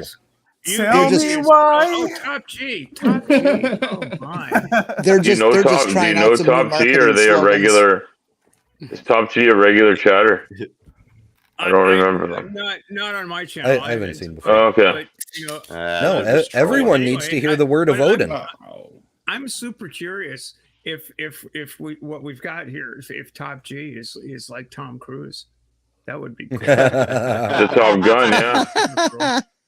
A very, very But short wouldn't- person who runs Top all G, the time. Are you Tom Cruise? Are you Tom Cruise? Really, for real? Jump on No. a couch if you're Tom No. Cruise. Tom Cruise is a Tell us about Scientologist. Xenu. Yeah, he's a Xenu follower, not a God follower. Which God? I have far too many seasons. Well, right now. Ishtar, the first, So the if we first could one, get Tom Ishtar. Cruise in here, I could She's use the best one. Ishtar, the I- first. I'm- She's the best I'm actually- one. Yeah, no, What as they far as call gods are it, concerned, God I'm for actually a short, cleric though? of Jurgle, which is the Faerunian god. Oh, wait. Sorry, I'll Top stop G, my joke. I Top G, fucked my joke up. Top G is saying all of you are trapped in the Matrix. Are you a red pillar, Top G? Oh no, we got a red pillar here. I hope you're a red Stephanie. pillar because I hope you know what the red pill is a reference to. Yeah, I was wanting to actually. I'm super hoping that you're going to tell me that you're a red pillar because I'm going to tell you, just hang on there before I ban you. I want to tell you what the red pill's a reference to. Oh, don't ban him. The trans allegory. This could be fun. Yeah. All right. I don't think All they're right. gonna. I think they've already jumped ship at this point. Oh, Anyway. is he gone? Yeah. Oh. Yeah. Yeah, No way. the wimpy theists never last very long. They don't last. They're like, very long. they come in that's and the drop blue their pill. truths No, and then run. No, tsunami. It's not Viagra. It's actually Viagra's the Premarin. blue pill. Yeah, that's the blue one. I think it's blue. It's actually Premarin. Premarin is conjugated estrogens, and it's made for it's called Premarin on account of the fact that it's conjugated from pregnant mare's urine, and it's estrogen, and it was the very first cross-sex hormone that was first prescribed for alleviating symptoms of menopause. So that's what you are doing, Mr. Red Pillar out there. You're Stephanie, Oh, did, good. did, You have the. did Steph? He's not did they gone ever, yet.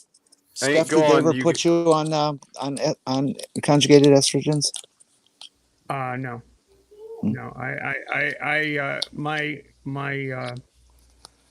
My journey along this path started with another reason to love New Zealand was mail ordering estrogen from a pharmacy in New Zealand. They put me on Premarin because that's all they had back in those days. Hormone blockers didn't exist, and so to serve the job of a hormone blocker, they would give you massive doses of Premarin. And boy, what a fun drug! You would get hot flashes where you felt like you were about to explode. It was so hot. I'm like right in the middle of one, bitch. So quit talking about it. Woo! Oh, is that what I'm anybody with a experiencing wrench? now? Anybody with a wrench in there, I'm not going to be able to keep track of some of this shit. But anybody with a wrench in there, feel free to moderate and do the thing. Top G, get your ass in here. I'm curious. No, I want to. Yes, I'm with Bree. I want to know what the truth of God is. Come on. Like, please Yeah, me come too. tell me. There's I want to know all about it. School me, learn me, Daddy. You need to teach I us the grew up with gospel. the truth of God. There we I'd go. love to hear your take on it. I got us a We witch need god. You got us one? Which god is that? Right now we're at 10. Oh, I love it, Ember. Top G, That's awesome. Save we're not, me. Top G, we're not trying to make you fear anything. We want you to be here so we can laugh at your ass. Come save me. Okay. No, come save me, I'm sweetie. actually interested to have a conversation with this Oh, guy. I Maya, wanna know- I Maya think, knows. yeah, that'd be cool. Maya knows this one. I'm All down right. for it. What the fuck? I mean, I'll laugh later, but I'll pretend to be serious hold now. on. I'm a Baptist turned atheist turned Satanist, so I would love it. Top G, tell us all about if Noah. Why don't That's I have a fucking Satan awesome. button? I'm actually interested in that. I don't know, Ember. You can work on that. What the hell Yeah. they mean by I do need to work on that because like Steph, if you want to bring somebody I'm a member of the else in, I'll Satanic drop Temple out. and I don't have a Satan button. What the hell? Ember, you got a guy in your chat that keeps on coming after me about something. I don't even know what he's talking about, but he's been going on for a week now, and I don't know what to do with him because he's 101, Is it 101 level. Is it James Miller by chance? Oh, geez, I gotta look it up. And how to look it up. He just keeps it keeps on notifying me, and I'm just like, wow, you're bringing all the kindergarten level material out. Yeah. You're still here. Occasionally here. a different one stops by, but James Miller's Okay, just one. fairly Yeah, regularly. and no, this guy. I'm pretty sure that's not it. It's not a simple name. He's got extra numbers and stuff in there too. I'll look it up. I'll send you a message about it, but I don't think he's a problem. He's just not very sophisticated in his arguments, or lack thereof, I guess. Brokey is Broke doesn't- Andrew Tate speak. I'm wondering, is that Cafe? Cafe, are you top G? Nah, If Cafe's you are always 9 to asking 5. me to Holy bring shit! Christ This is guy Redeemed. doesn't know me Read at The all. Secret? I think 9 to that's what's 5. going on. He just read The Secret and he's like, "Oh my god, my mind is blown." Oh, wow. Anyway, I'd like to interject for a This is moment. why I've I been love trying it. to- This is why I miss you, Nate. I mean, you're I wanna hear this I love Jackson. the way your mind works, man. It's just it's been too That's long. what he's getting Really at, though. It's like it's just a state of mind, man. You just gotta believe in the universe, and all the good things in your life will I thought he was going to manifest, give some bro. money.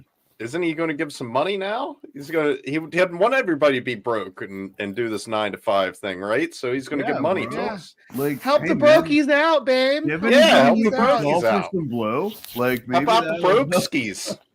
That'll put you on like the top tier daddy level. Help the brokies out. Sure. I'm curious. I'm curious, all of you. When Hammer of karma. what stage of life were you in? Killer? That's your example. What happened? Let Jenny ask her question. Nothing happened Oh to him. my, Top G, you are a Oh, buddy. this That is is this like- is- Truth of Thank God. you for coming back. It sounds like we're gonna have some fun tonight. I was is about to Doesn't that- leave. Hey, Doesn't that show that karma yeah. doesn't exist? Isn't he just like Karma is not Christian. Yeah, and who's the bad guy It's in your close, story? though. Is it Tupac or his killer? Because it sounds like it's Tupac's killer who's the bad guy, which means that you're like venerating Tupac Shakur, which admittedly not a really super Christian lifestyle. Like he talked about God a lot in his music, but really not a super Christian lifestyle. Like, Nate, we have to be clear. You know- This person hasn't stated that they believe in the Christian God. We can't assume that. That's true. They just said God. no, I mean, I would sooner believe in Tupac as a deity. I if have I'm to being go. honest. Sorry. Who's gotta Oh. go? Me. All right. Good night. Get Good you later, night. Andy. Night, you. night. Night, Dr. Tab. I wanted Been I wanted to ask you guys, since we're kind of on the topic, what stage of life or age, however you want to approach it, were you each when you decided you were atheist and walked away from the foolishness? mid-20s for me? Mid 20s. Yeah. well, I walked away 27. from the Bible when I was 15, but then I was a pagan for 25 years. Yeah. I was went paganism Calvinist is up fun. until I had an epiphany moment when I was about 12 years old at a youth retreat, at a Pentecostal youth retreat, and everybody was being slayed in the spirit. And I had went in the past few years from being everybody's favorite church kid to having actually read the Bible and being removed from Sunday school for asking too many questions. And I thought at this Pentecostal youth retreat, when all these people were being slayed in the spirit, that, oh, this is the moment. I'm going to finally know that it's all real. And the pastor came around and he bopped me on the head, and everybody else was being bopped on the head, and they're like, "Oh, I'm overcome. Oh, God." And I'm like, well, this is my moment. I'm going to know it's all real. And the pastor came around and he bopped me on the head, and I'm like, okay. And he's like, I declare with the power of Jesus Christ that you shall be filled with the Holy Spirit at this time, and you will fall down in ecstasy over the power of Jesus Christ. Did it again. You do that very well, by the way. That was really good, Nate. It was that Yeah, moment. see enough of it. It was Top that G, moment come when I in was here. I was like, you're all There's- Yeah, give us a. Has everybody, have we been around the horn here with that question? No. What? I'll add to it. Was there a specific thing that finally broke the camel's back? I first of all, As it can went answer through the both? needle? Because I haven't been around the horn. At least I haven't contributed. I was 13. I was 13, and it was some of you kind of know some of you know, some of you don't. I come from a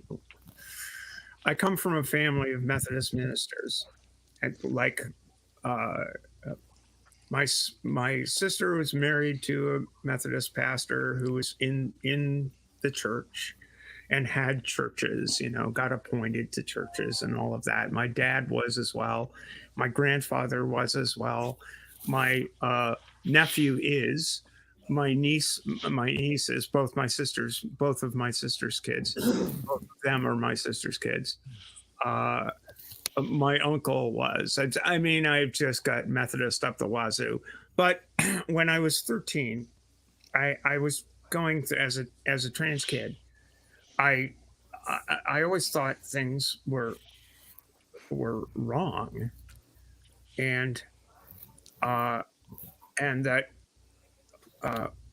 God had to hate me, even though I asked God in deep sincerity to make it right. And what it finally came down to was sitting in church and reciting the Apostles' Creed.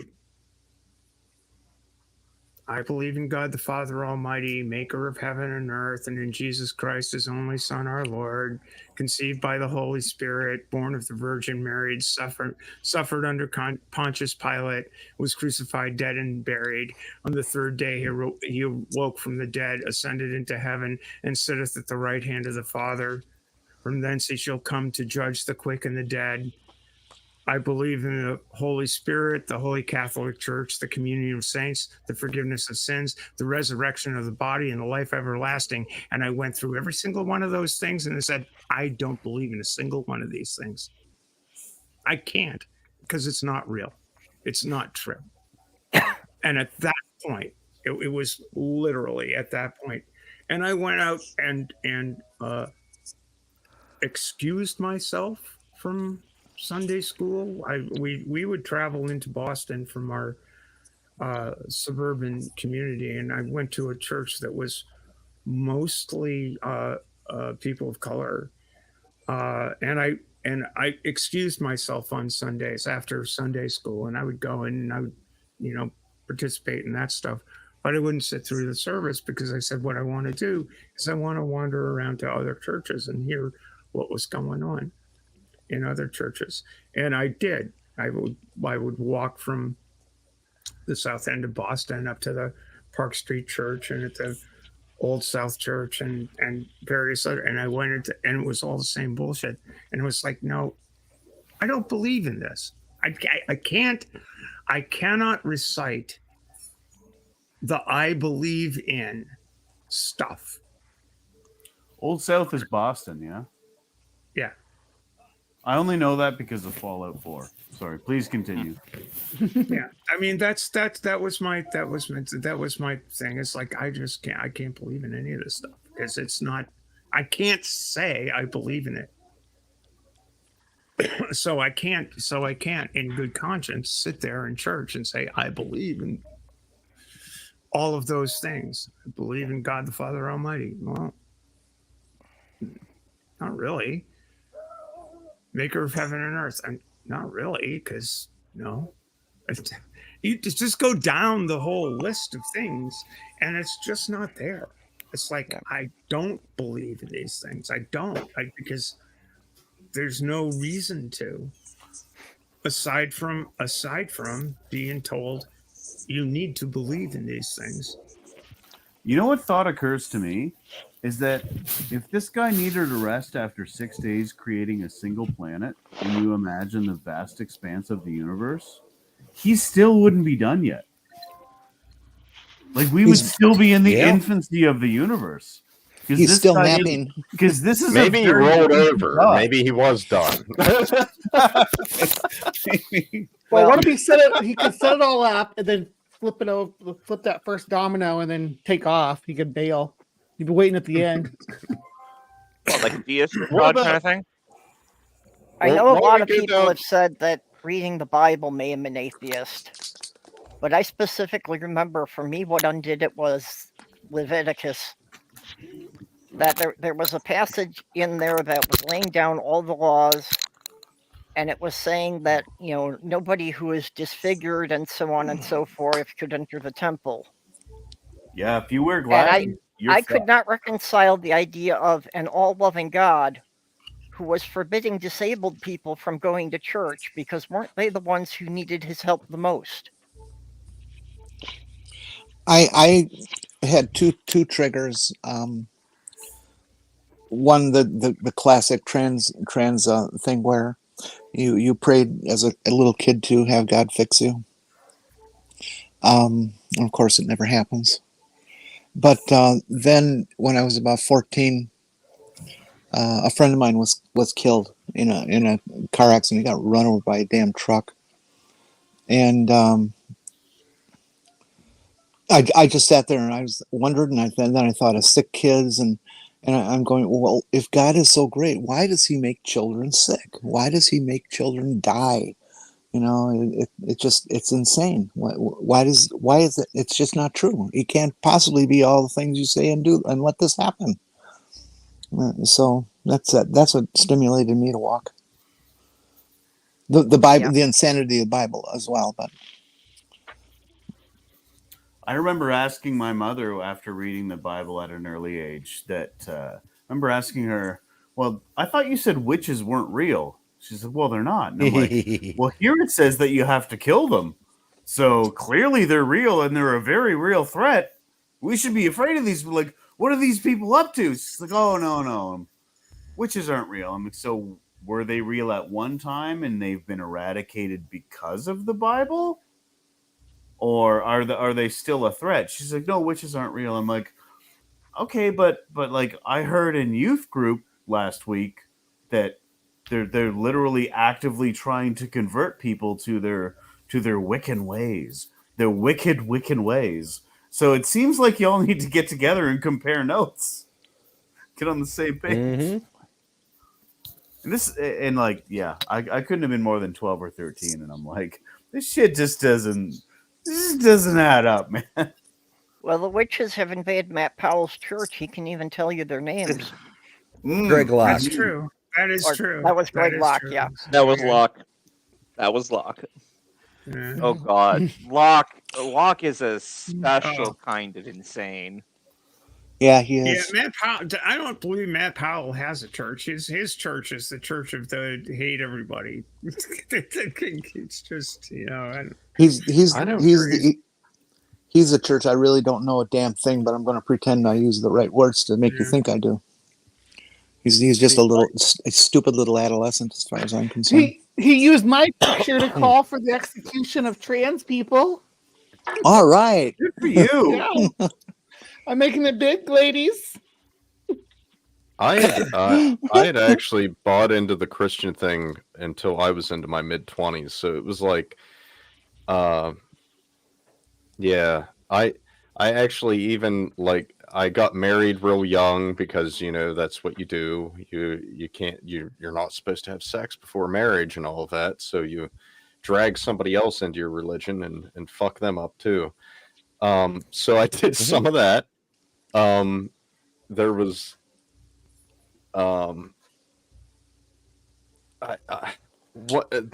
I can't say that there was like a specific moment that sticks out for me that like there's a few specific moments I think that kind of ate away at it for me, and it wasn't just one, but it was like me and my wife had a miscarriage, and that made me start questioning things, and it was like abortion's not okay, but God can abort children and that's okay, and that makes no sense. Why is it okay for him to do the thing but not us to do the thing? Well, he has a plan. Yeah, and that really didn't make sense anymore either. And if you knew you were going to do it in the first place, then why saddle you with that problem at all? Right, exactly. And it's all post hoc rationalization after all. My brother that you met, Stephanie Trees, he's about 10 years older than me, and he had started questioning a lot of my things too, and he had actually heard me. We grew up racist and shit too, and homophobic and all of it. And I mean, I'm bisexual. But you didn't like, that was something that just seemed to be, you weren't allowed to do anything outside of the straight cis thing. That was you. Bisexual You got pride. that placed on you at birth. That was you. And that's what I did for the longest time. And it was like, it wasn't me. I didn't fit in that box or anything, but you learn to be that or something, I guess. So yeah. So why is Satanism? What is the why is that a thing? Satanism more of well, atheism first. I'd come out of all of it, and I'd kind of recognize that. At first, I kind of dabbled in deism for a minute, and I was like, well, maybe there's something out there. And I started watching Atheist Experience at this time, and Jen Peoples and Tracy Harris were on, and they basically obliterated that for me in an instant. Tracy's awesome. Yeah, they're both awesome. Tracy's an amazing human being. Absolutely. She still creates content, by the way, in case I know. anyone Yeah, didn't know. I still. If you haven't, I'm subscribed. It's Alone in My Head. Alone in My she's Head is great. her channel, and she's still putting the stuff out there, and she's brilliant. She's still absolutely brilliant. Actually, it was Dr. Daryl Ray that first I started looking into his. That was the first podcast I'd ever listened to. Was Dr. Daryl Ray's Secular Sexuality. I've heard of that show. That was if you don't know, Slew, Nate here basically got that show going on with the Atheist Community of Boston. Oh, yeah. Oh, Slew. Hold on. And Nate, I'm not going to flex Nate on you, was but hold on. I'm going to flex on you. Nate was the first person who got me on one of the ACA's channels before the ACA took over with it or anything. I'd listened to it then, and I loved it, and it was amazing because I was just questioning so many things at that time, the God virus. Yeah, I got a signed copy too. That's love my it. personal inscription from Dr. Ray. That's awesome. It is pretty great. Go on. I apologize. I just had Who's to flex, who's because I Dr. very Ray? rarely No, get you're to show that good. fuck off. You're Daryl good. Ray? Oh yeah, But, Daryl Ray's the head of RFR. Oh, Yeah, okay. he was the one who we did all the Yeah. when I used to be with the Friendly Neighborhood Atheists. We'd always do fundraisers for him. I think they went with the Line doing their fundraiser this year alone. So. Yeah, He yeah. did, Jimmy and Matt were like, we can do so much better than other and they did do very You know well. what? They're right. It's true. Yeah, they did. They came just short of the stretch goal. It was in the tens of thousands. I forget exactly what the number was, but yeah, Daryl Ray actually. He used to do a radio show called Secular Sexuality, and the ACA picked it up when he switched over to do RFR. I think it Oh. actually started out as like a column in a newspaper or something at first. Like he's been doing it a while. But yeah, just that blew my mind. Just that alone, getting to see all of that stuff. But and hear about all of the different views and things that was just so taboo for me while I was in religion so deep. But yeah, Satanism, why Satanism? It was at this point it was just kind of, I don't know, they say that there's this this thing about angry atheism, which I don't buy into. I don't buy that bullshit. I think there's a reason to be angry, and I don't think that anger is something to denounce in that way. I think it's a feeling like any other that you should be able to express or whatever, but not, everything within its realms. But for me, it's this idea of the harm done by Christianity and everything, and the symbolism, and being able to take that and kind of own that in a way, to make that your own thing. And that's what Satanism is. It's the rebellion against that thing that's oppressed you for a good bit of your life. My impression of Satanism was that it was more about living the experience of being a human and enjoying it while we have it without the shame, which is I guess, but I see it. I mean, Satan himself was the rebellion against oppression. It was the rebellion against that oppressive, authoritative figure.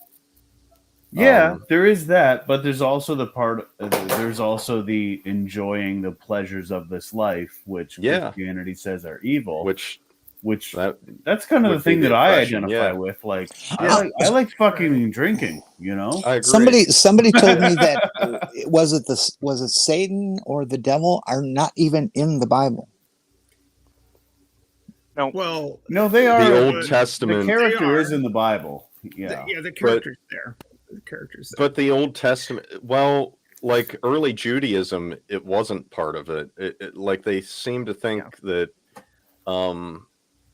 what was it? Zoroastrianism had something in the God virus. It mentions about that too, that Zoroastrianism in the trade routes and everything. Yeah, and in Genesis, Satan is never mentioned in Genesis. It only talks about a serpent. It does not connect him to Satan at all. Yeah, the first time the devil comes up is in not Jonah. What the fuck's the one where he Job. Job. Yeah, where he tortures this poor man over a bet. Yeah. And the meaning of the meaning is Shaitan is the adversary, and he's like he's one of the Elohim who are one of the angels. It's blah blah blah. One of the Elohim who is the adversary of Yahweh. And have you guys ever read Anne Rice's book Memnoch the Devil, where he goes through like that whole story? Oh, I love Anne Rice just because it's garbage fiction and I love it. But the way that she creates that character out of the Christian mythology and then creates a completely different take on that character from his perspective absolute fucking gold. I remember reading that when I was like maybe 20, and I'm like, yes, you fucking nailed it, girl. She's amazing. She's amazing. The other piece of fiction that I really enjoy is Philip Pullman's his Dark Materials, that trilogy, wherein you're talking about he's talking about a world in which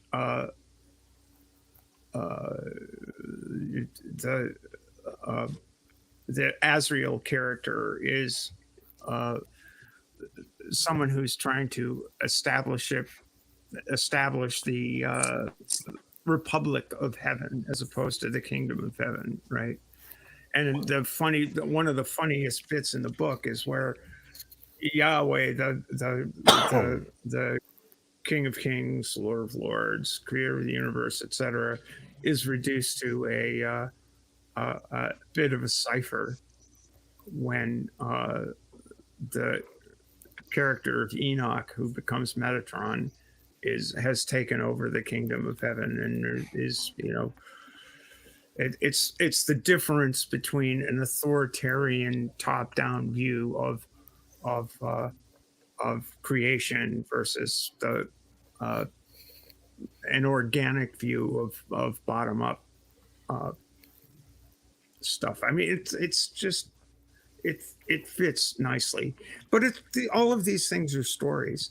The Book of Job, the story of the Book of Job is really cool because it's a story. I don't know about cool, but it's kind of horrible. The parts about Leviathan and Behemoth, those parts are cool. Another really good one is, I don't know if you guys have ever read. Fuck that guy.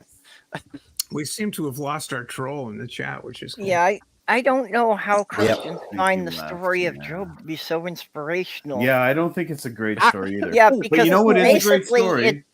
It's Yahweh saying, no matter how much I fuck with this idiot, he's still going to worship me. Yeah, exactly. Well, Job is. I mean, isn't that the story of Christianity? Like, it's just that's. Yeah, Job but why is Job- it something you let's- want to identify with? I'm gonna cause a flood now. Let me just wipe out all of you people, because fuck you, and let me see who's left. Let me just it's him fucking with people throughout the whole entire Old Testament and into the New Testament. And then it's this idea of blood forgiving things. Like, you have to kill something in order to be forgiven. What sense does that make? Like, when do we use that in modern day? Why would we ever think that, okay, Stephanie, you hurt my feelings, go kill something. Only killing something go punch is, your or sister someone. and apologize to your brother. And everything's blood is the good. only thing that's going to forgive you. Like, what the fuck? Yeah. Job was a Bible celebrity because he came up with the Macintosh. Oh, okay. Yeah. Okay, that's one true. more. Okay. One Oh, more God recommendation, damn though. it. If you guys have never read Mark Twain's Letters from the Earth, I'm sure you all know who Mark Twain is, and he's a brilliant fucking writer. But Samuel Clemens. Yes, so he wrote a book, a collection of like short stories / letters that were published after his death, and he didn't want them published during his lifetime because he thought they would be too controversial. And they were published after his death, but it's called Letters from the Earth, and it's letters written from the perspective of an angel who's been cast down from heaven, writing back to his buddies in heaven about the human experience and how fucking truly bizarre it is from a Christian perspective. It is absolute fucking gold. It is so funny and insightful, and it is brilliant. Letters from the Earth. Letters from the Earth, yeah. I'll have to get that one. That sounds good. Oh, it's so good. It's so good. There's like a list of like people that you should save in a fire according to biblical canon. And it's like, okay, cats, then women, then children of people you like, then children of people you fucked. It's just, it's crazy. I I want to have a cage match with a demon. I'd like to see who's It's tougher. It's great. If y'all haven't read Letters from the Earth, like if as atheists, you will so appreciate it. It is so fucking hilarious, and then to think that it was written in the 19th century by Samuel Clemens is just like, oh, how did this never take off? It's brilliant. I want to jump in. So Jenny, you just said wanting to have a cage match with Too many Christians devil. back then. And a demon of your choice. A demon, and I'm thinking to myself, considering some of the things I read, is like, I mean, I'd like to get into it with a demon, but not necessarily in quite a fighting sense of it. Maybe this is a little too R18. I get what you. I want to describe. But anyway, on that note, it is after midnight, so I'm going to go to bed now. Anyway, have a good night, everyone. It's been a pleasure. Good night, Sabine. It is. Nice to see you again. Yeah. Doodles. Yeah, nice to see you too. Good night. Good night, and everyone say good night to Stephanie. I just suck. Oh, I think I heard her. Night, Stephanie. Good night, Stephanie. Oh, I heard her. Perfect. Bye. You know, I've found this funny too. That like, was it Beelzebub, the Lord of the Flies? That was a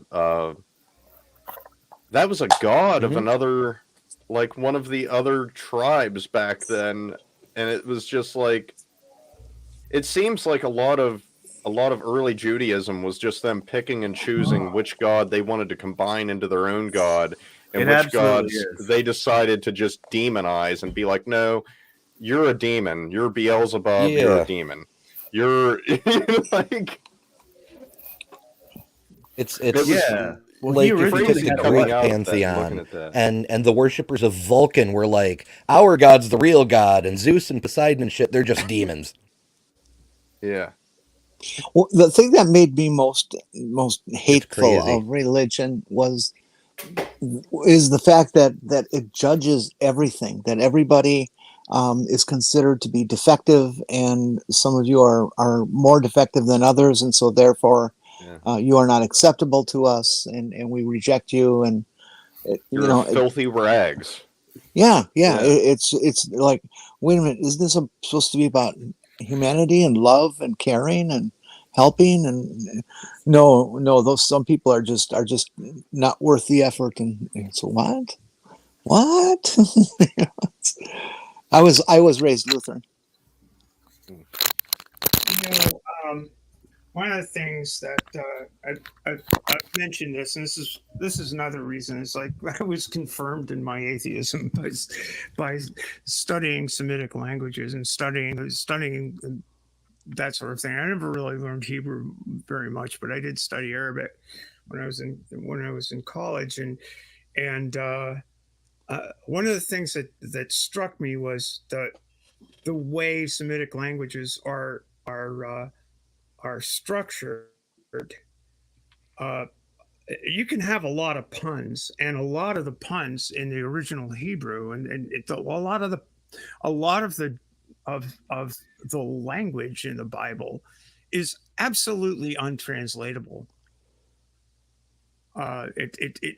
You can't get the pun when, for example, the consonantal root, when you understand that Semitic languages have roots, and the roots carry meaning, like the root Mubarak, the MBK, meme.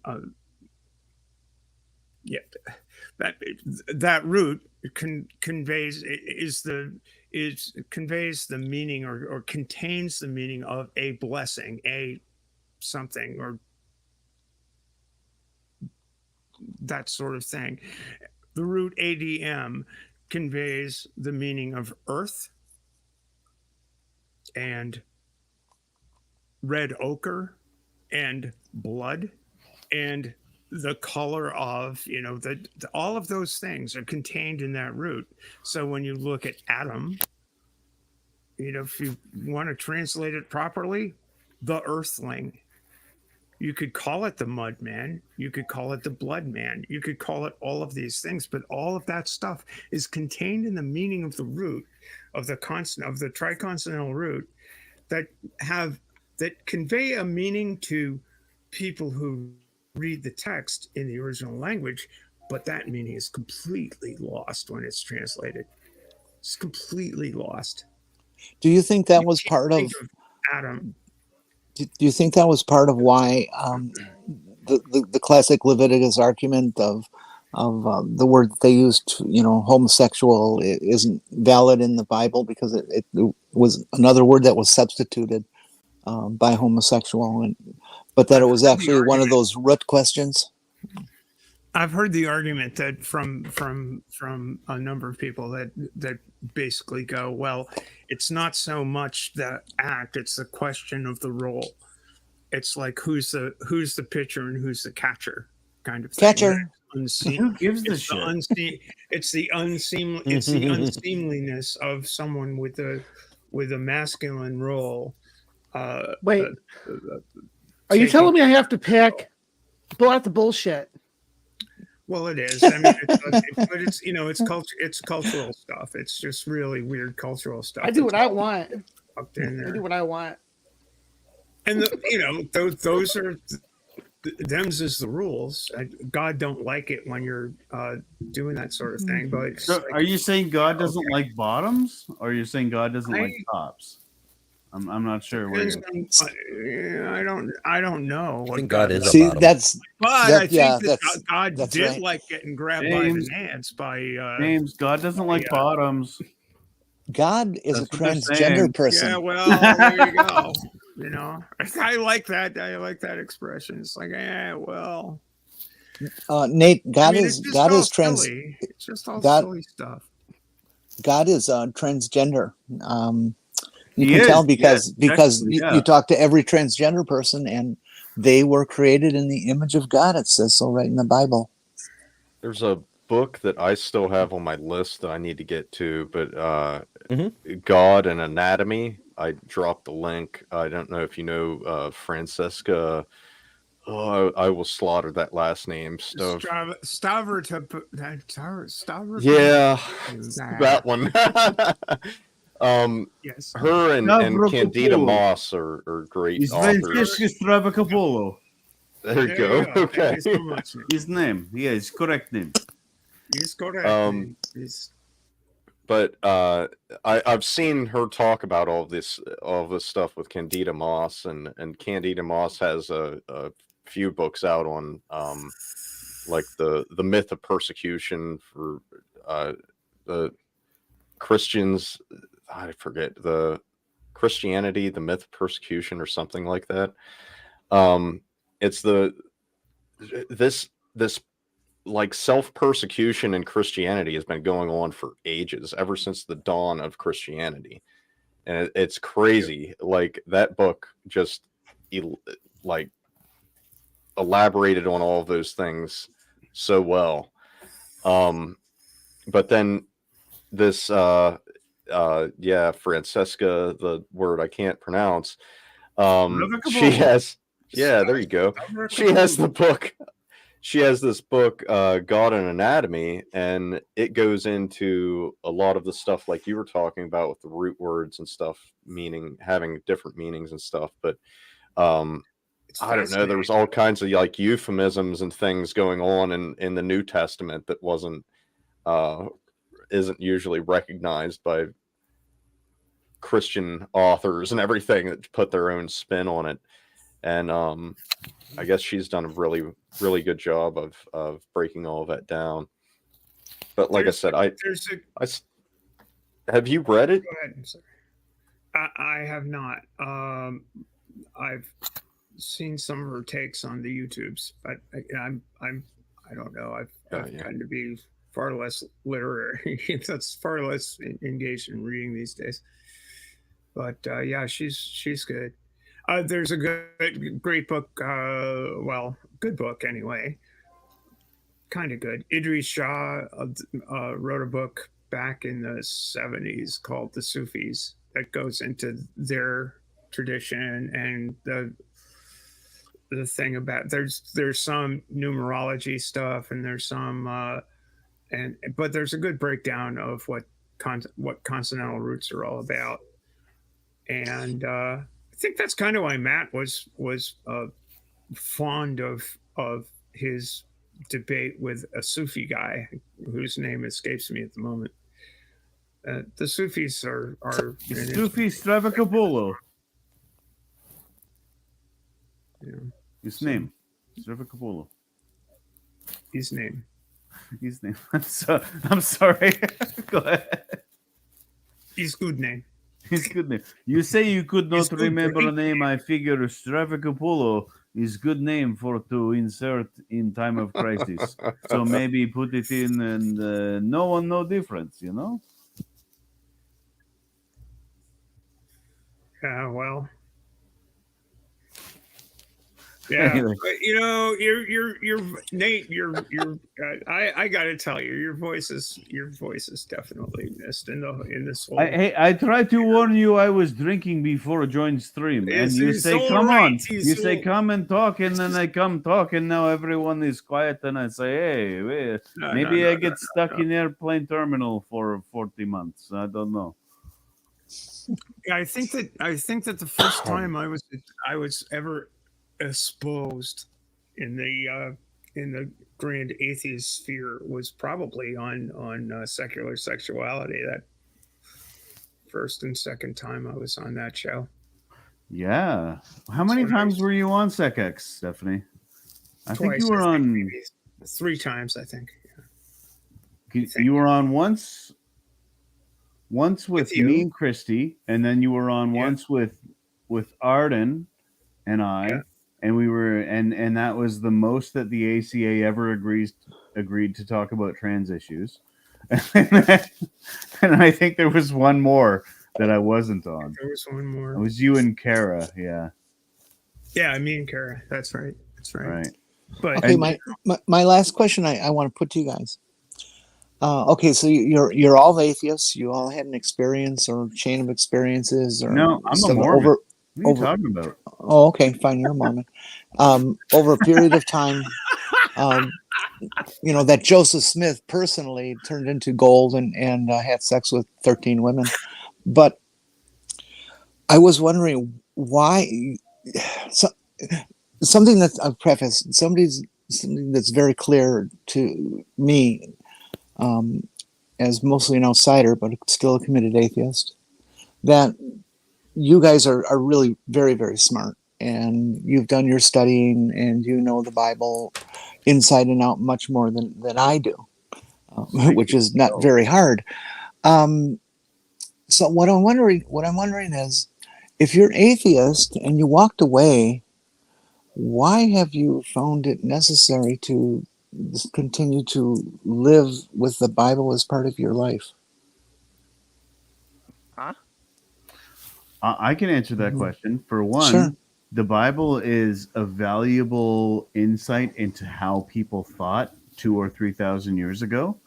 So as a perspective into the human experience, it is kind of interesting to read. It's not something that we should emulate or venerate, but it is something that is interesting to look at. How they thought, what they thought was right, what they thought was wrong. That's kind of neat to think. One of the coolest books that I ever read was Plato's The Republic. And I remember when the first time I read it, and I was like, wow, this is a book that was written like 4,000 years ago.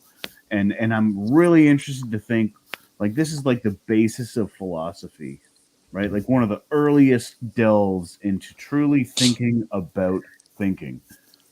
And one of the things that struck me about the book was that these people are concerned about the same shit that we are, right? Like they just want to live a normal life. They want to have a happy family. They want to do what's right.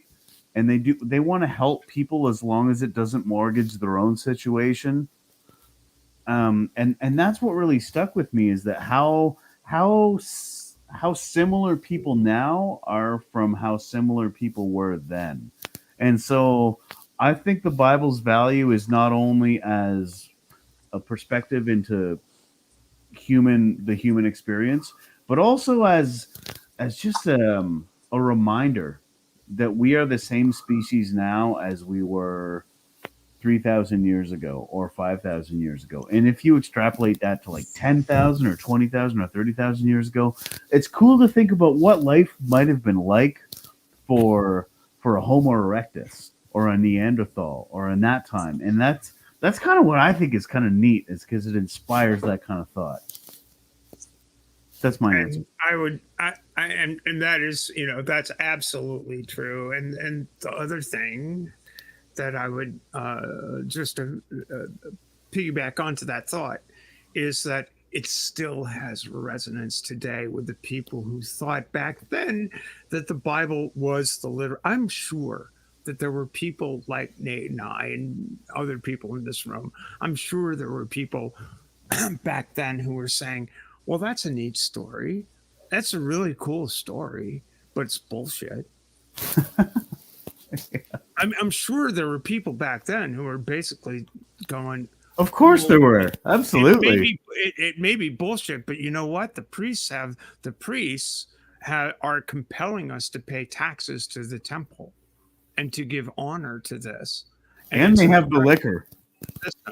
And they have, and they have the stuff, and they've got all the goodies that they're willing to dispense, and they've got the ways and means to make life miserable unless we capitulate to them.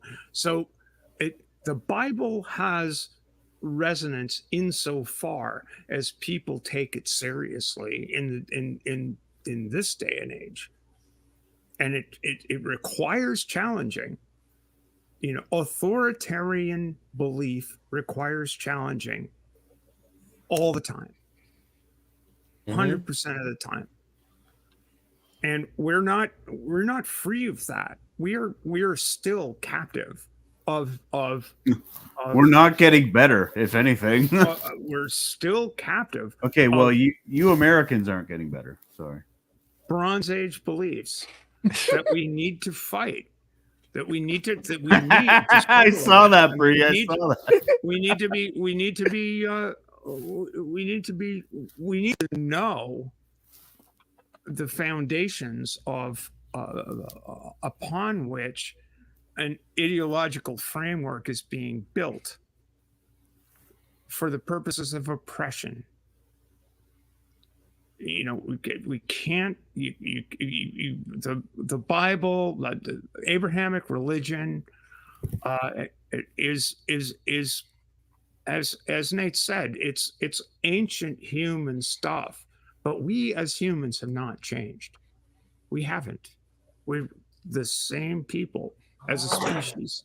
We have the same brain capacity, the same penchant for telling stories, the same desire to do so, which is wonderful and at the same time terrifying, because people can tell stories either to the end of entertainment or edification or for social control. And if we don't know what those meanings are, what those stories are, we're defenseless against people who will say that those stories are literally true. I mean, if you look at what's going on in American classrooms today or American legislatures today that are using the words of ancient text to decide what books children can read, to decide what laws people need to follow. If you forget what the Seven Mountains people are all about, they're all basing their stuff on these ancient texts that they take quite literally, and they honestly, sincerely, and quite vehemently believe they are the chosen of God. And you need to have some way to step off and hit them in the face with, you got a hell of a lot of goddamn gall to think your story is better than Philip Pullman's story or somebody else's story that somebody else wrote. And you've got a hell of a lot of goddamn gall sitting there saying that the ancient texts of the Hindus are full of garbage. They're stories too. Better stories. You know, I mean, that's where that's. What was the where question? meaning- Is I- what I is don't what think- is the I don't value of think- the Bible? No. Well, it was why are we? I'm sorry, I just went on a big long rant there. I'm just kidding. Yeah, you kind of did, but it's your channel, so it's okay. I Leave asked the original- if you guys are all atheists and you're committed to that, and you know, considering your experiences that made you defect, you Right. you So know, why is it still a part of our life? Yeah. And for me, I would say that I didn't have a choice in that matter. Like I don't want that information in here. I wish it wasn't in fucking here, you know? I wish that it wasn't there. But I'm stuck with it. So here we are. Like I know the damage that it does. I know what it does to people. I know what the end result of this shit is. I know the religious trauma involved. I know all of that, and it sucks. And it would be nice to help people like not have it suck for them. Like, so anything I can do to help with that or prevent those things, then I'm all for that. And I think talking about these things helps. I think, yeah, I don't. You should volunteer for RFR. Yeah, That'd be great. what's RFR? Recovering from religion. Yeah, That's how I got my start in the whole activism thing. Yeah, recovering from religion. it's Dr. Dale Ray started that, and Dude, you would be so good at that. You should email them tomorrow. yeah. Or you could get a tent gig going and, you know, get money from people who think the demons are after them. Don't tell them Nate sent you.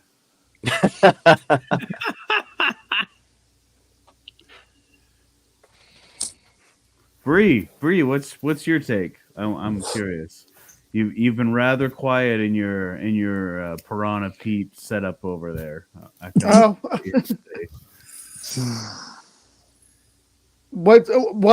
my take on what exactly? We've kind of been all over the place the last 10 minutes. the question that was asked: why do atheists?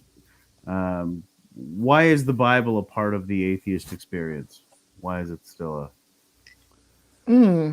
Okay, so as far as the my personal experience, since I was never Christian, I kind of look at it from the outside objectively. I think a Lucky lot of you. people, yeah, I think a lot of people are bitter about it because they've taken the time to read it and found out that the stuff that they were promised about the scripture is not actually contained in the book, and that's why so many atheists would take the time to read the Bible and different versions of the Bible and other holy books as well, because it's like when you've been in caught up in some kind of scheme or some kind of scam, right? After you find out that you've been caught up in that scam, you want to learn everything about it so you don't get caught up in something else like that in the future. I went through a bit of an angry atheist stage, but I didn't believe it. I wasn't like Christian. I thought that I believed in, I was spiritual or some crap like that. So I didn't. Then about 2011 or so, I really kind of let that go. It wasn't something that happened overnight. It was actually doing research into things, different supernatural claims, and why do people believe this stuff, that left me a little bit jaded. So but I've always liked reading the Bible. I like I like mythology, so that's what it is to me, especially if you add Enoch into it. If you get Enoch into it, the Bible becomes like Lord of the Rings. Okay. Does that answer your question? Yeah. It was there. It's a question I didn't expect an actual answer for, but it's interesting to hear people's opinions and You got five pretty good experiences. Yeah. It was a really good question. And thanks for asking it for sure. Well, that's what I do. Smart stuff. And I'm smart, and I smoke dope.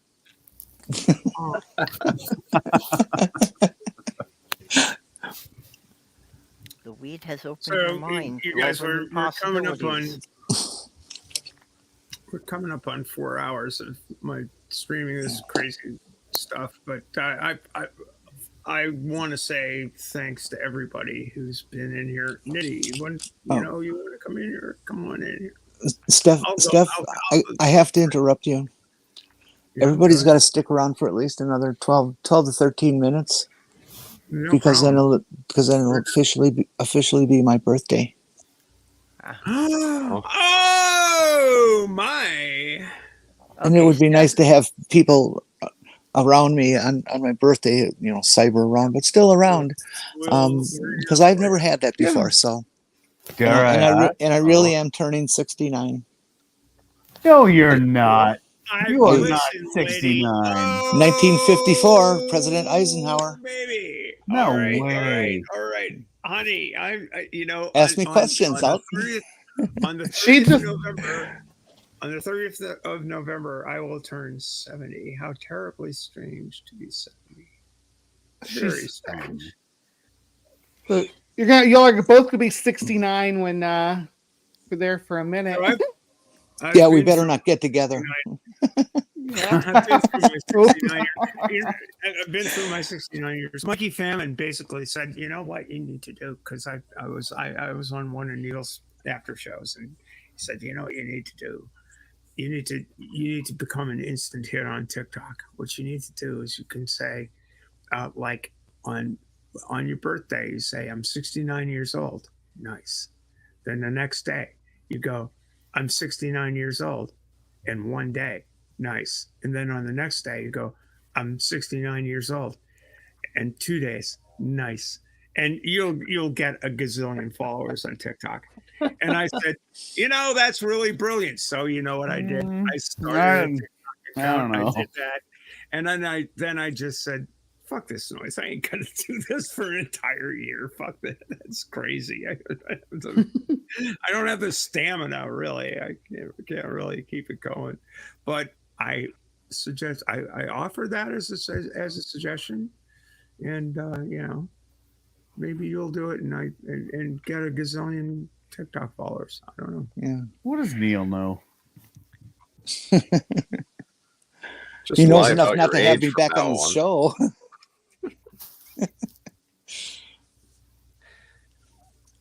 Yeah, he's from British Columbia. What are it's British Bunch of Columbia losers.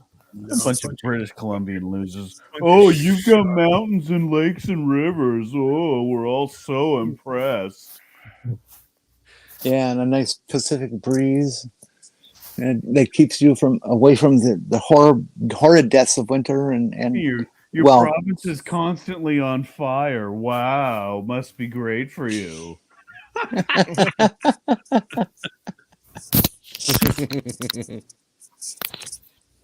That was horrible over the summer. Like, oh man, it's smelling like all that Canadian bacon and maple syrup down here. It was terrible. It's a big crazy. haze of it all around us. And we got a bunch coming up from Washington State too. Yeah, it was awful. I am so upset with how things have gone with climate change. I'm sure you guys are all feeling this pretty much the same. I'm not trying to take anything from anybody, but all my adult life they've been saying oil's a problem for the environment. It's going to be big trouble. They didn't recognize the climate quite yet, but they were really close. And by the 70s, it was all about the climate. We understood that we were doing it. So we've been saying this to people for fucking 50 years, and they can't absorb it. One of the most prescient points that I've had put to me was, stop thinking about this as the hottest year in the last 100 years and start thinking about it as the coolest year for the next 100 years. Yeah. Yeah. Exactly. Exactly. Yeah. Well, This part of shit the ain't gonna problem get with it, better. part of the problem with it is the Bible teaching, because there's a lot of the evangelicals that are expecting the rapture is going to be done here any day now, so it really doesn't matter what we do to the Yeah. planet. No, you're right. You're right. If this is just a temporary stop, then what does it matter? You're right. This is the waiting room for heaven, guys. It's just Yeah. Well, That's the what Earth's I'm only pernicious 6,000 saying. years old to begin with, so you know how many more years could possibly have. I just Well, wanted all to get good. this rapture over with because I need No, a it's new all car. it's all turtles. Yep. I just can't wait to go back and play Starfield. Definitely Well, one of the more pernicious things about messianic Christianity or messianic Judaism or messianic is like the whole apocalyptic scene is that it doesn't matter anyway. That introducing that into a cultural context, or it doesn't matter anyway because the kingdom's coming and blah blah blah blah blah. You've got to be ready for this and that, and it's too bad Eric's not here because that's been the Jehovah's Witnesses or Alma. That's been the Jehovah's Witnesses thing. It's like, who cares? Mhm. And that who cares ethos is just it's so anti-humanist. It's so it's so anti-earth. It's so anti, the whole idea about husbanding and preserving something for the next generation, heritage, etc., and so forth. It really encourages you to just simply think about the here and now and fuck posterity. It's extremely selfish thinking. What's this? I just got something, babe. You're proud of me? And Yeah, they don't feel they have any responsibility to leave it usable for the next generation. But doesn't the In fairness, that's sort of a doesn't capitalism thing. They use religion the to Bible- justify what they already believe anyway.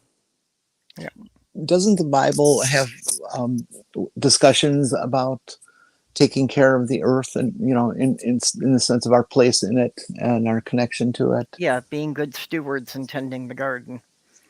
Mm-hmm. Yeah, in contrast to the Yeah, be most of the better fruitful and multiply translations thing. say That's stewardship. pretty direct. Interesting how they can Go ahead, Ember. pick this portion of the Bible but not this portion. Most of the translations say, you were saying, Ember. Yeah, I was just saying most of the better translations say stewardship instead of dominion. Right. Are you guys familiar with the movie that's still not coming out, 1946? Yeah. Okay. I remember that film, but I don't remember exactly. Okay, it's a documentary. It just finished production. Much earlier this year.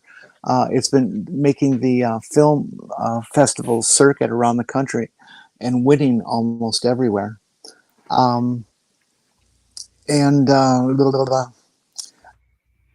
It's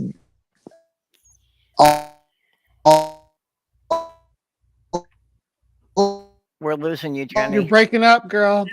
You're roboting. Nate, thank you so much for coming. I listen, man. I just so much appreciate you for all the shit we went through back in June 2022 and going forward and all of that. I mean, you and I know so much, and maybe someday we'll all tell the story. But it's so good to see you again. I can't say how much I appreciate you, dude.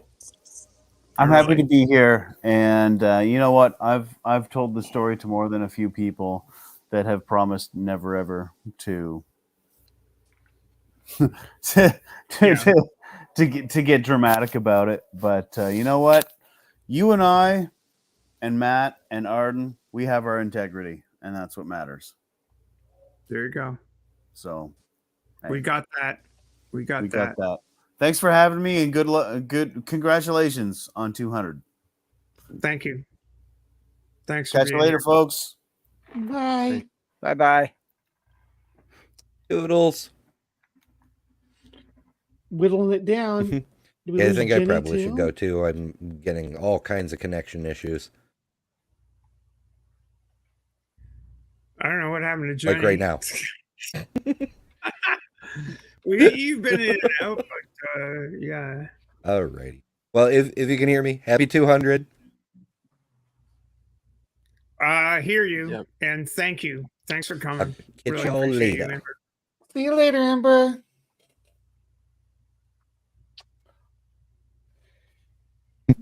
We'll be down to 4. So, Bree, you've got your Live from the Hive coming up in a Yeah. few.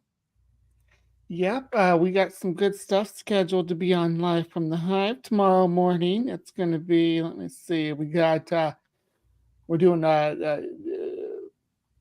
Supernatural Cats for October. I know it's not October yet, but these are released in October. So we got the Kellis Cat tomorrow. It's going to be pretty good. We also got some End Time Prophecy with some more Rapture nonsense. Like we're going to Rapture so hard. Yeah. Woo-hoo! Let's go. And then and then we got some some ant versus termite video that's just ridiculous that I'm gonna watch. So come hang out. 9:30 tomorrow, 9:30 Central Standard Time, I should say. And yeah.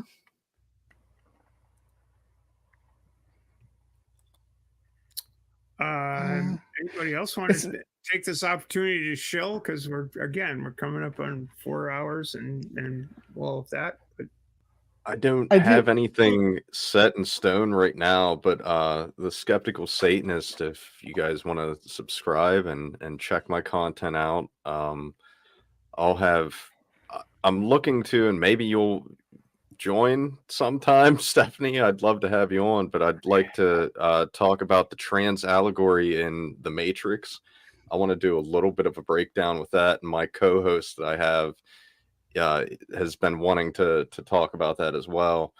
And then some of the controversy in the skeptic community pertaining to wokeism and the anti-trans things that they've been going into lately. I'd love to talk about some of that too and kind of tie into that some. I know you love Steve Woodford or Wood, but you know. Stephen, that's an interesting topic, and I would love to, it's so that whole issue is so complicated, and how all that broke down and how all that stuff breaks out. Stevens, I think you GM on Jenny is back, and it's officially her birthday. There's him. Happy birthday to you. Oh, and now she's gone again. Oh, she's gone. Happy birthday to you. Happy birthday, dear Jenny.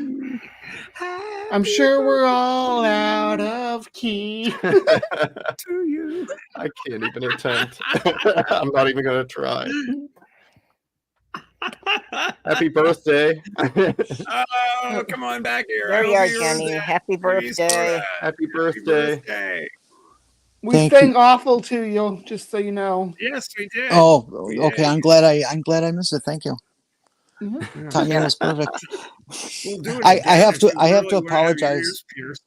I have to apologize. Several years back, I got really mad at StreamYards and yelled, and they said, "Sorry, we're going to continue what we do for the rest of your life.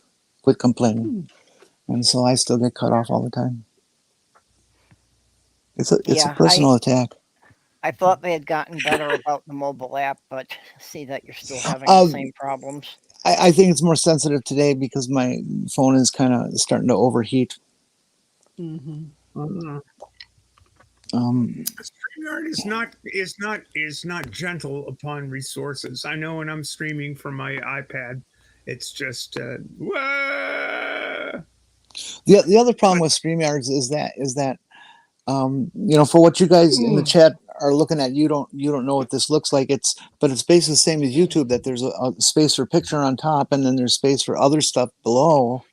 And how there might be an arrow, and you click on the arrow, and it'll give you your command of search or feedback speed or whatever. And the chat, and this bigger area on the bottom. That's what this looks like. Now, the problem is that everything below the screen is touch sensitive. Yeah. For no reason whatsoever. There's no commands or anything to do down there. But you happen to even brush your finger or something across the screen, and it quits. It says, "Okay, we're leaving," and there's nothing you can do. You're gone. So I don't get it.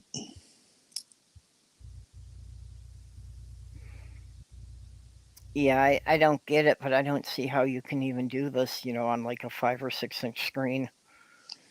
I've got good close vision.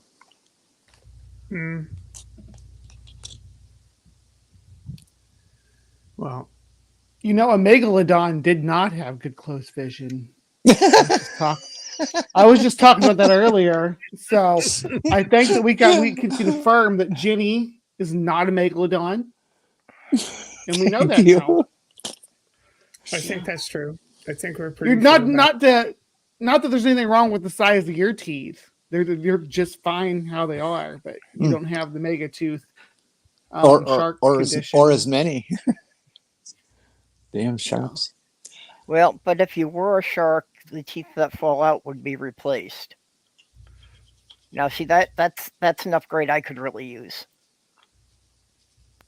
Yeah, you have like 5 rows of teeth if you're a megalodon, and they just fall in, rotate in. Yep. Pretty awesome setup they got there. Well, even the thing that elephants have, that their molars get worn out, and then the other ones start moving forward in the jaw. Well, I think our wisdom teeth are supposed to do something like that, but our mouth's not big enough to hold them back for that extra period.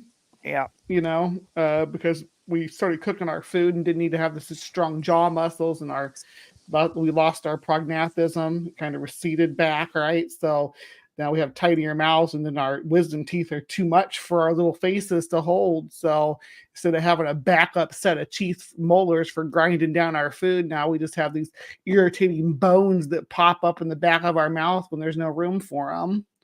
Push their way either under your existing teeth, or they pop out through it and erupt in the wrong place. Ugh. Yep, causing lots of pain.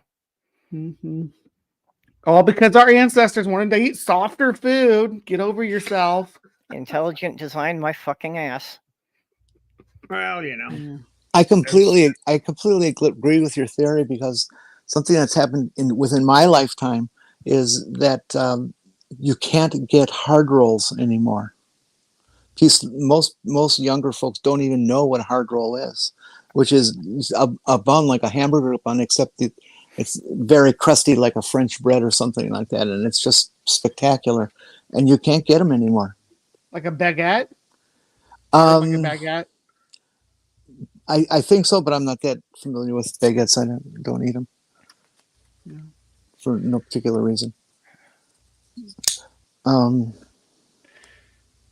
I like Kaiser rolls for hamburgers. Now, I know when we went to do a Civil War reenactment thing when I was in school, they had us eat hardtack, which is like a stuff they made for the soldiers to carry with them. Mm-hmm. Yeah, it was a cracker whose only attribute was that it could last for months without going bad. Yeah, it's like mostly flour and crackers can last for years, I think. But whatever. Yeah. Well, listen, I just want to thank everybody who's been here throughout the stream. I want to thank all you guys for coming on. If anybody's got something to show, please. Orange, you got purple. Should I call you purple or orange, or does it matter because it rhymes? Everyone calls you Everybody purple. calls me purple online. I know that. But yeah, what's coming up for you? Only thing I have planned is my regular Wednesday afternoon chat, 2 p.m. Central. Cool. I don't know what the subject is yet, but it doesn't matter because we never stay on topic more than 5 minutes. So it's just going to be, probably about 2 hours of me and Mage and Jenny just rambling about whatever's on our minds and whoever else wants to pop in. Yeah. Well, we did have that live sex demo that one time. Oh. No, that's brilliant. Well, it really is brilliant. Apparently the most popular thing is potatoes. Oh yes, absolutely. The longest stream that we stayed on topic was Potato Day. We actually spent 45 minutes discussing all the different ways to cook potatoes. And no matter what you believe, I'm sorry, I recognize that sweet potatoes are better for certain uses than a russet. Okay. Mm-hmm. Depends on the dish. Yeah, I agree. Mm-hmm. Yeah, dish. That's it. I love you guys so much. Well, just keep in mind, you could reason with red potatoes, but russets is just mean. I want to thank everybody in the chat who's been here, everybody who's come in. I want to thank Nate for sure. I want to thank Shannon Q for showing up and saying hey. I want to thank everybody who's been supportive of whatever this crazy channel does. And hope you hang around. Might have some stuff coming up. I've got coming up in my life is next Friday, Saturday, and Sunday is the Etchells New England Championship Regatta. We've got the competition is fierce. Bunch of world champions sailing in the event. And we hope to be. We have a really good team to put out there on the water. I'll try to put out some stuff here and there. Yep. But I'm going to be concentrating on that. I might have some other stuff coming along. Who knows what? But you know me, I'm not committed to a regular schedule on the YouTubes. But I so much appreciate everybody who's been around, keeps coming around. Tapioca Weasel, Neil, all you guys, you're just so awesome, and I just love you're making a place in your hearts and a place in your thoughts for this old crazy bitch who just keeps rolling. So with that, at 4 hours, 11 minutes and 32 seconds, I'm going to say bye, y'all. Bye. Bye. Don't get caught. End stream. 5, 4, 3, 2. There we go. End stream.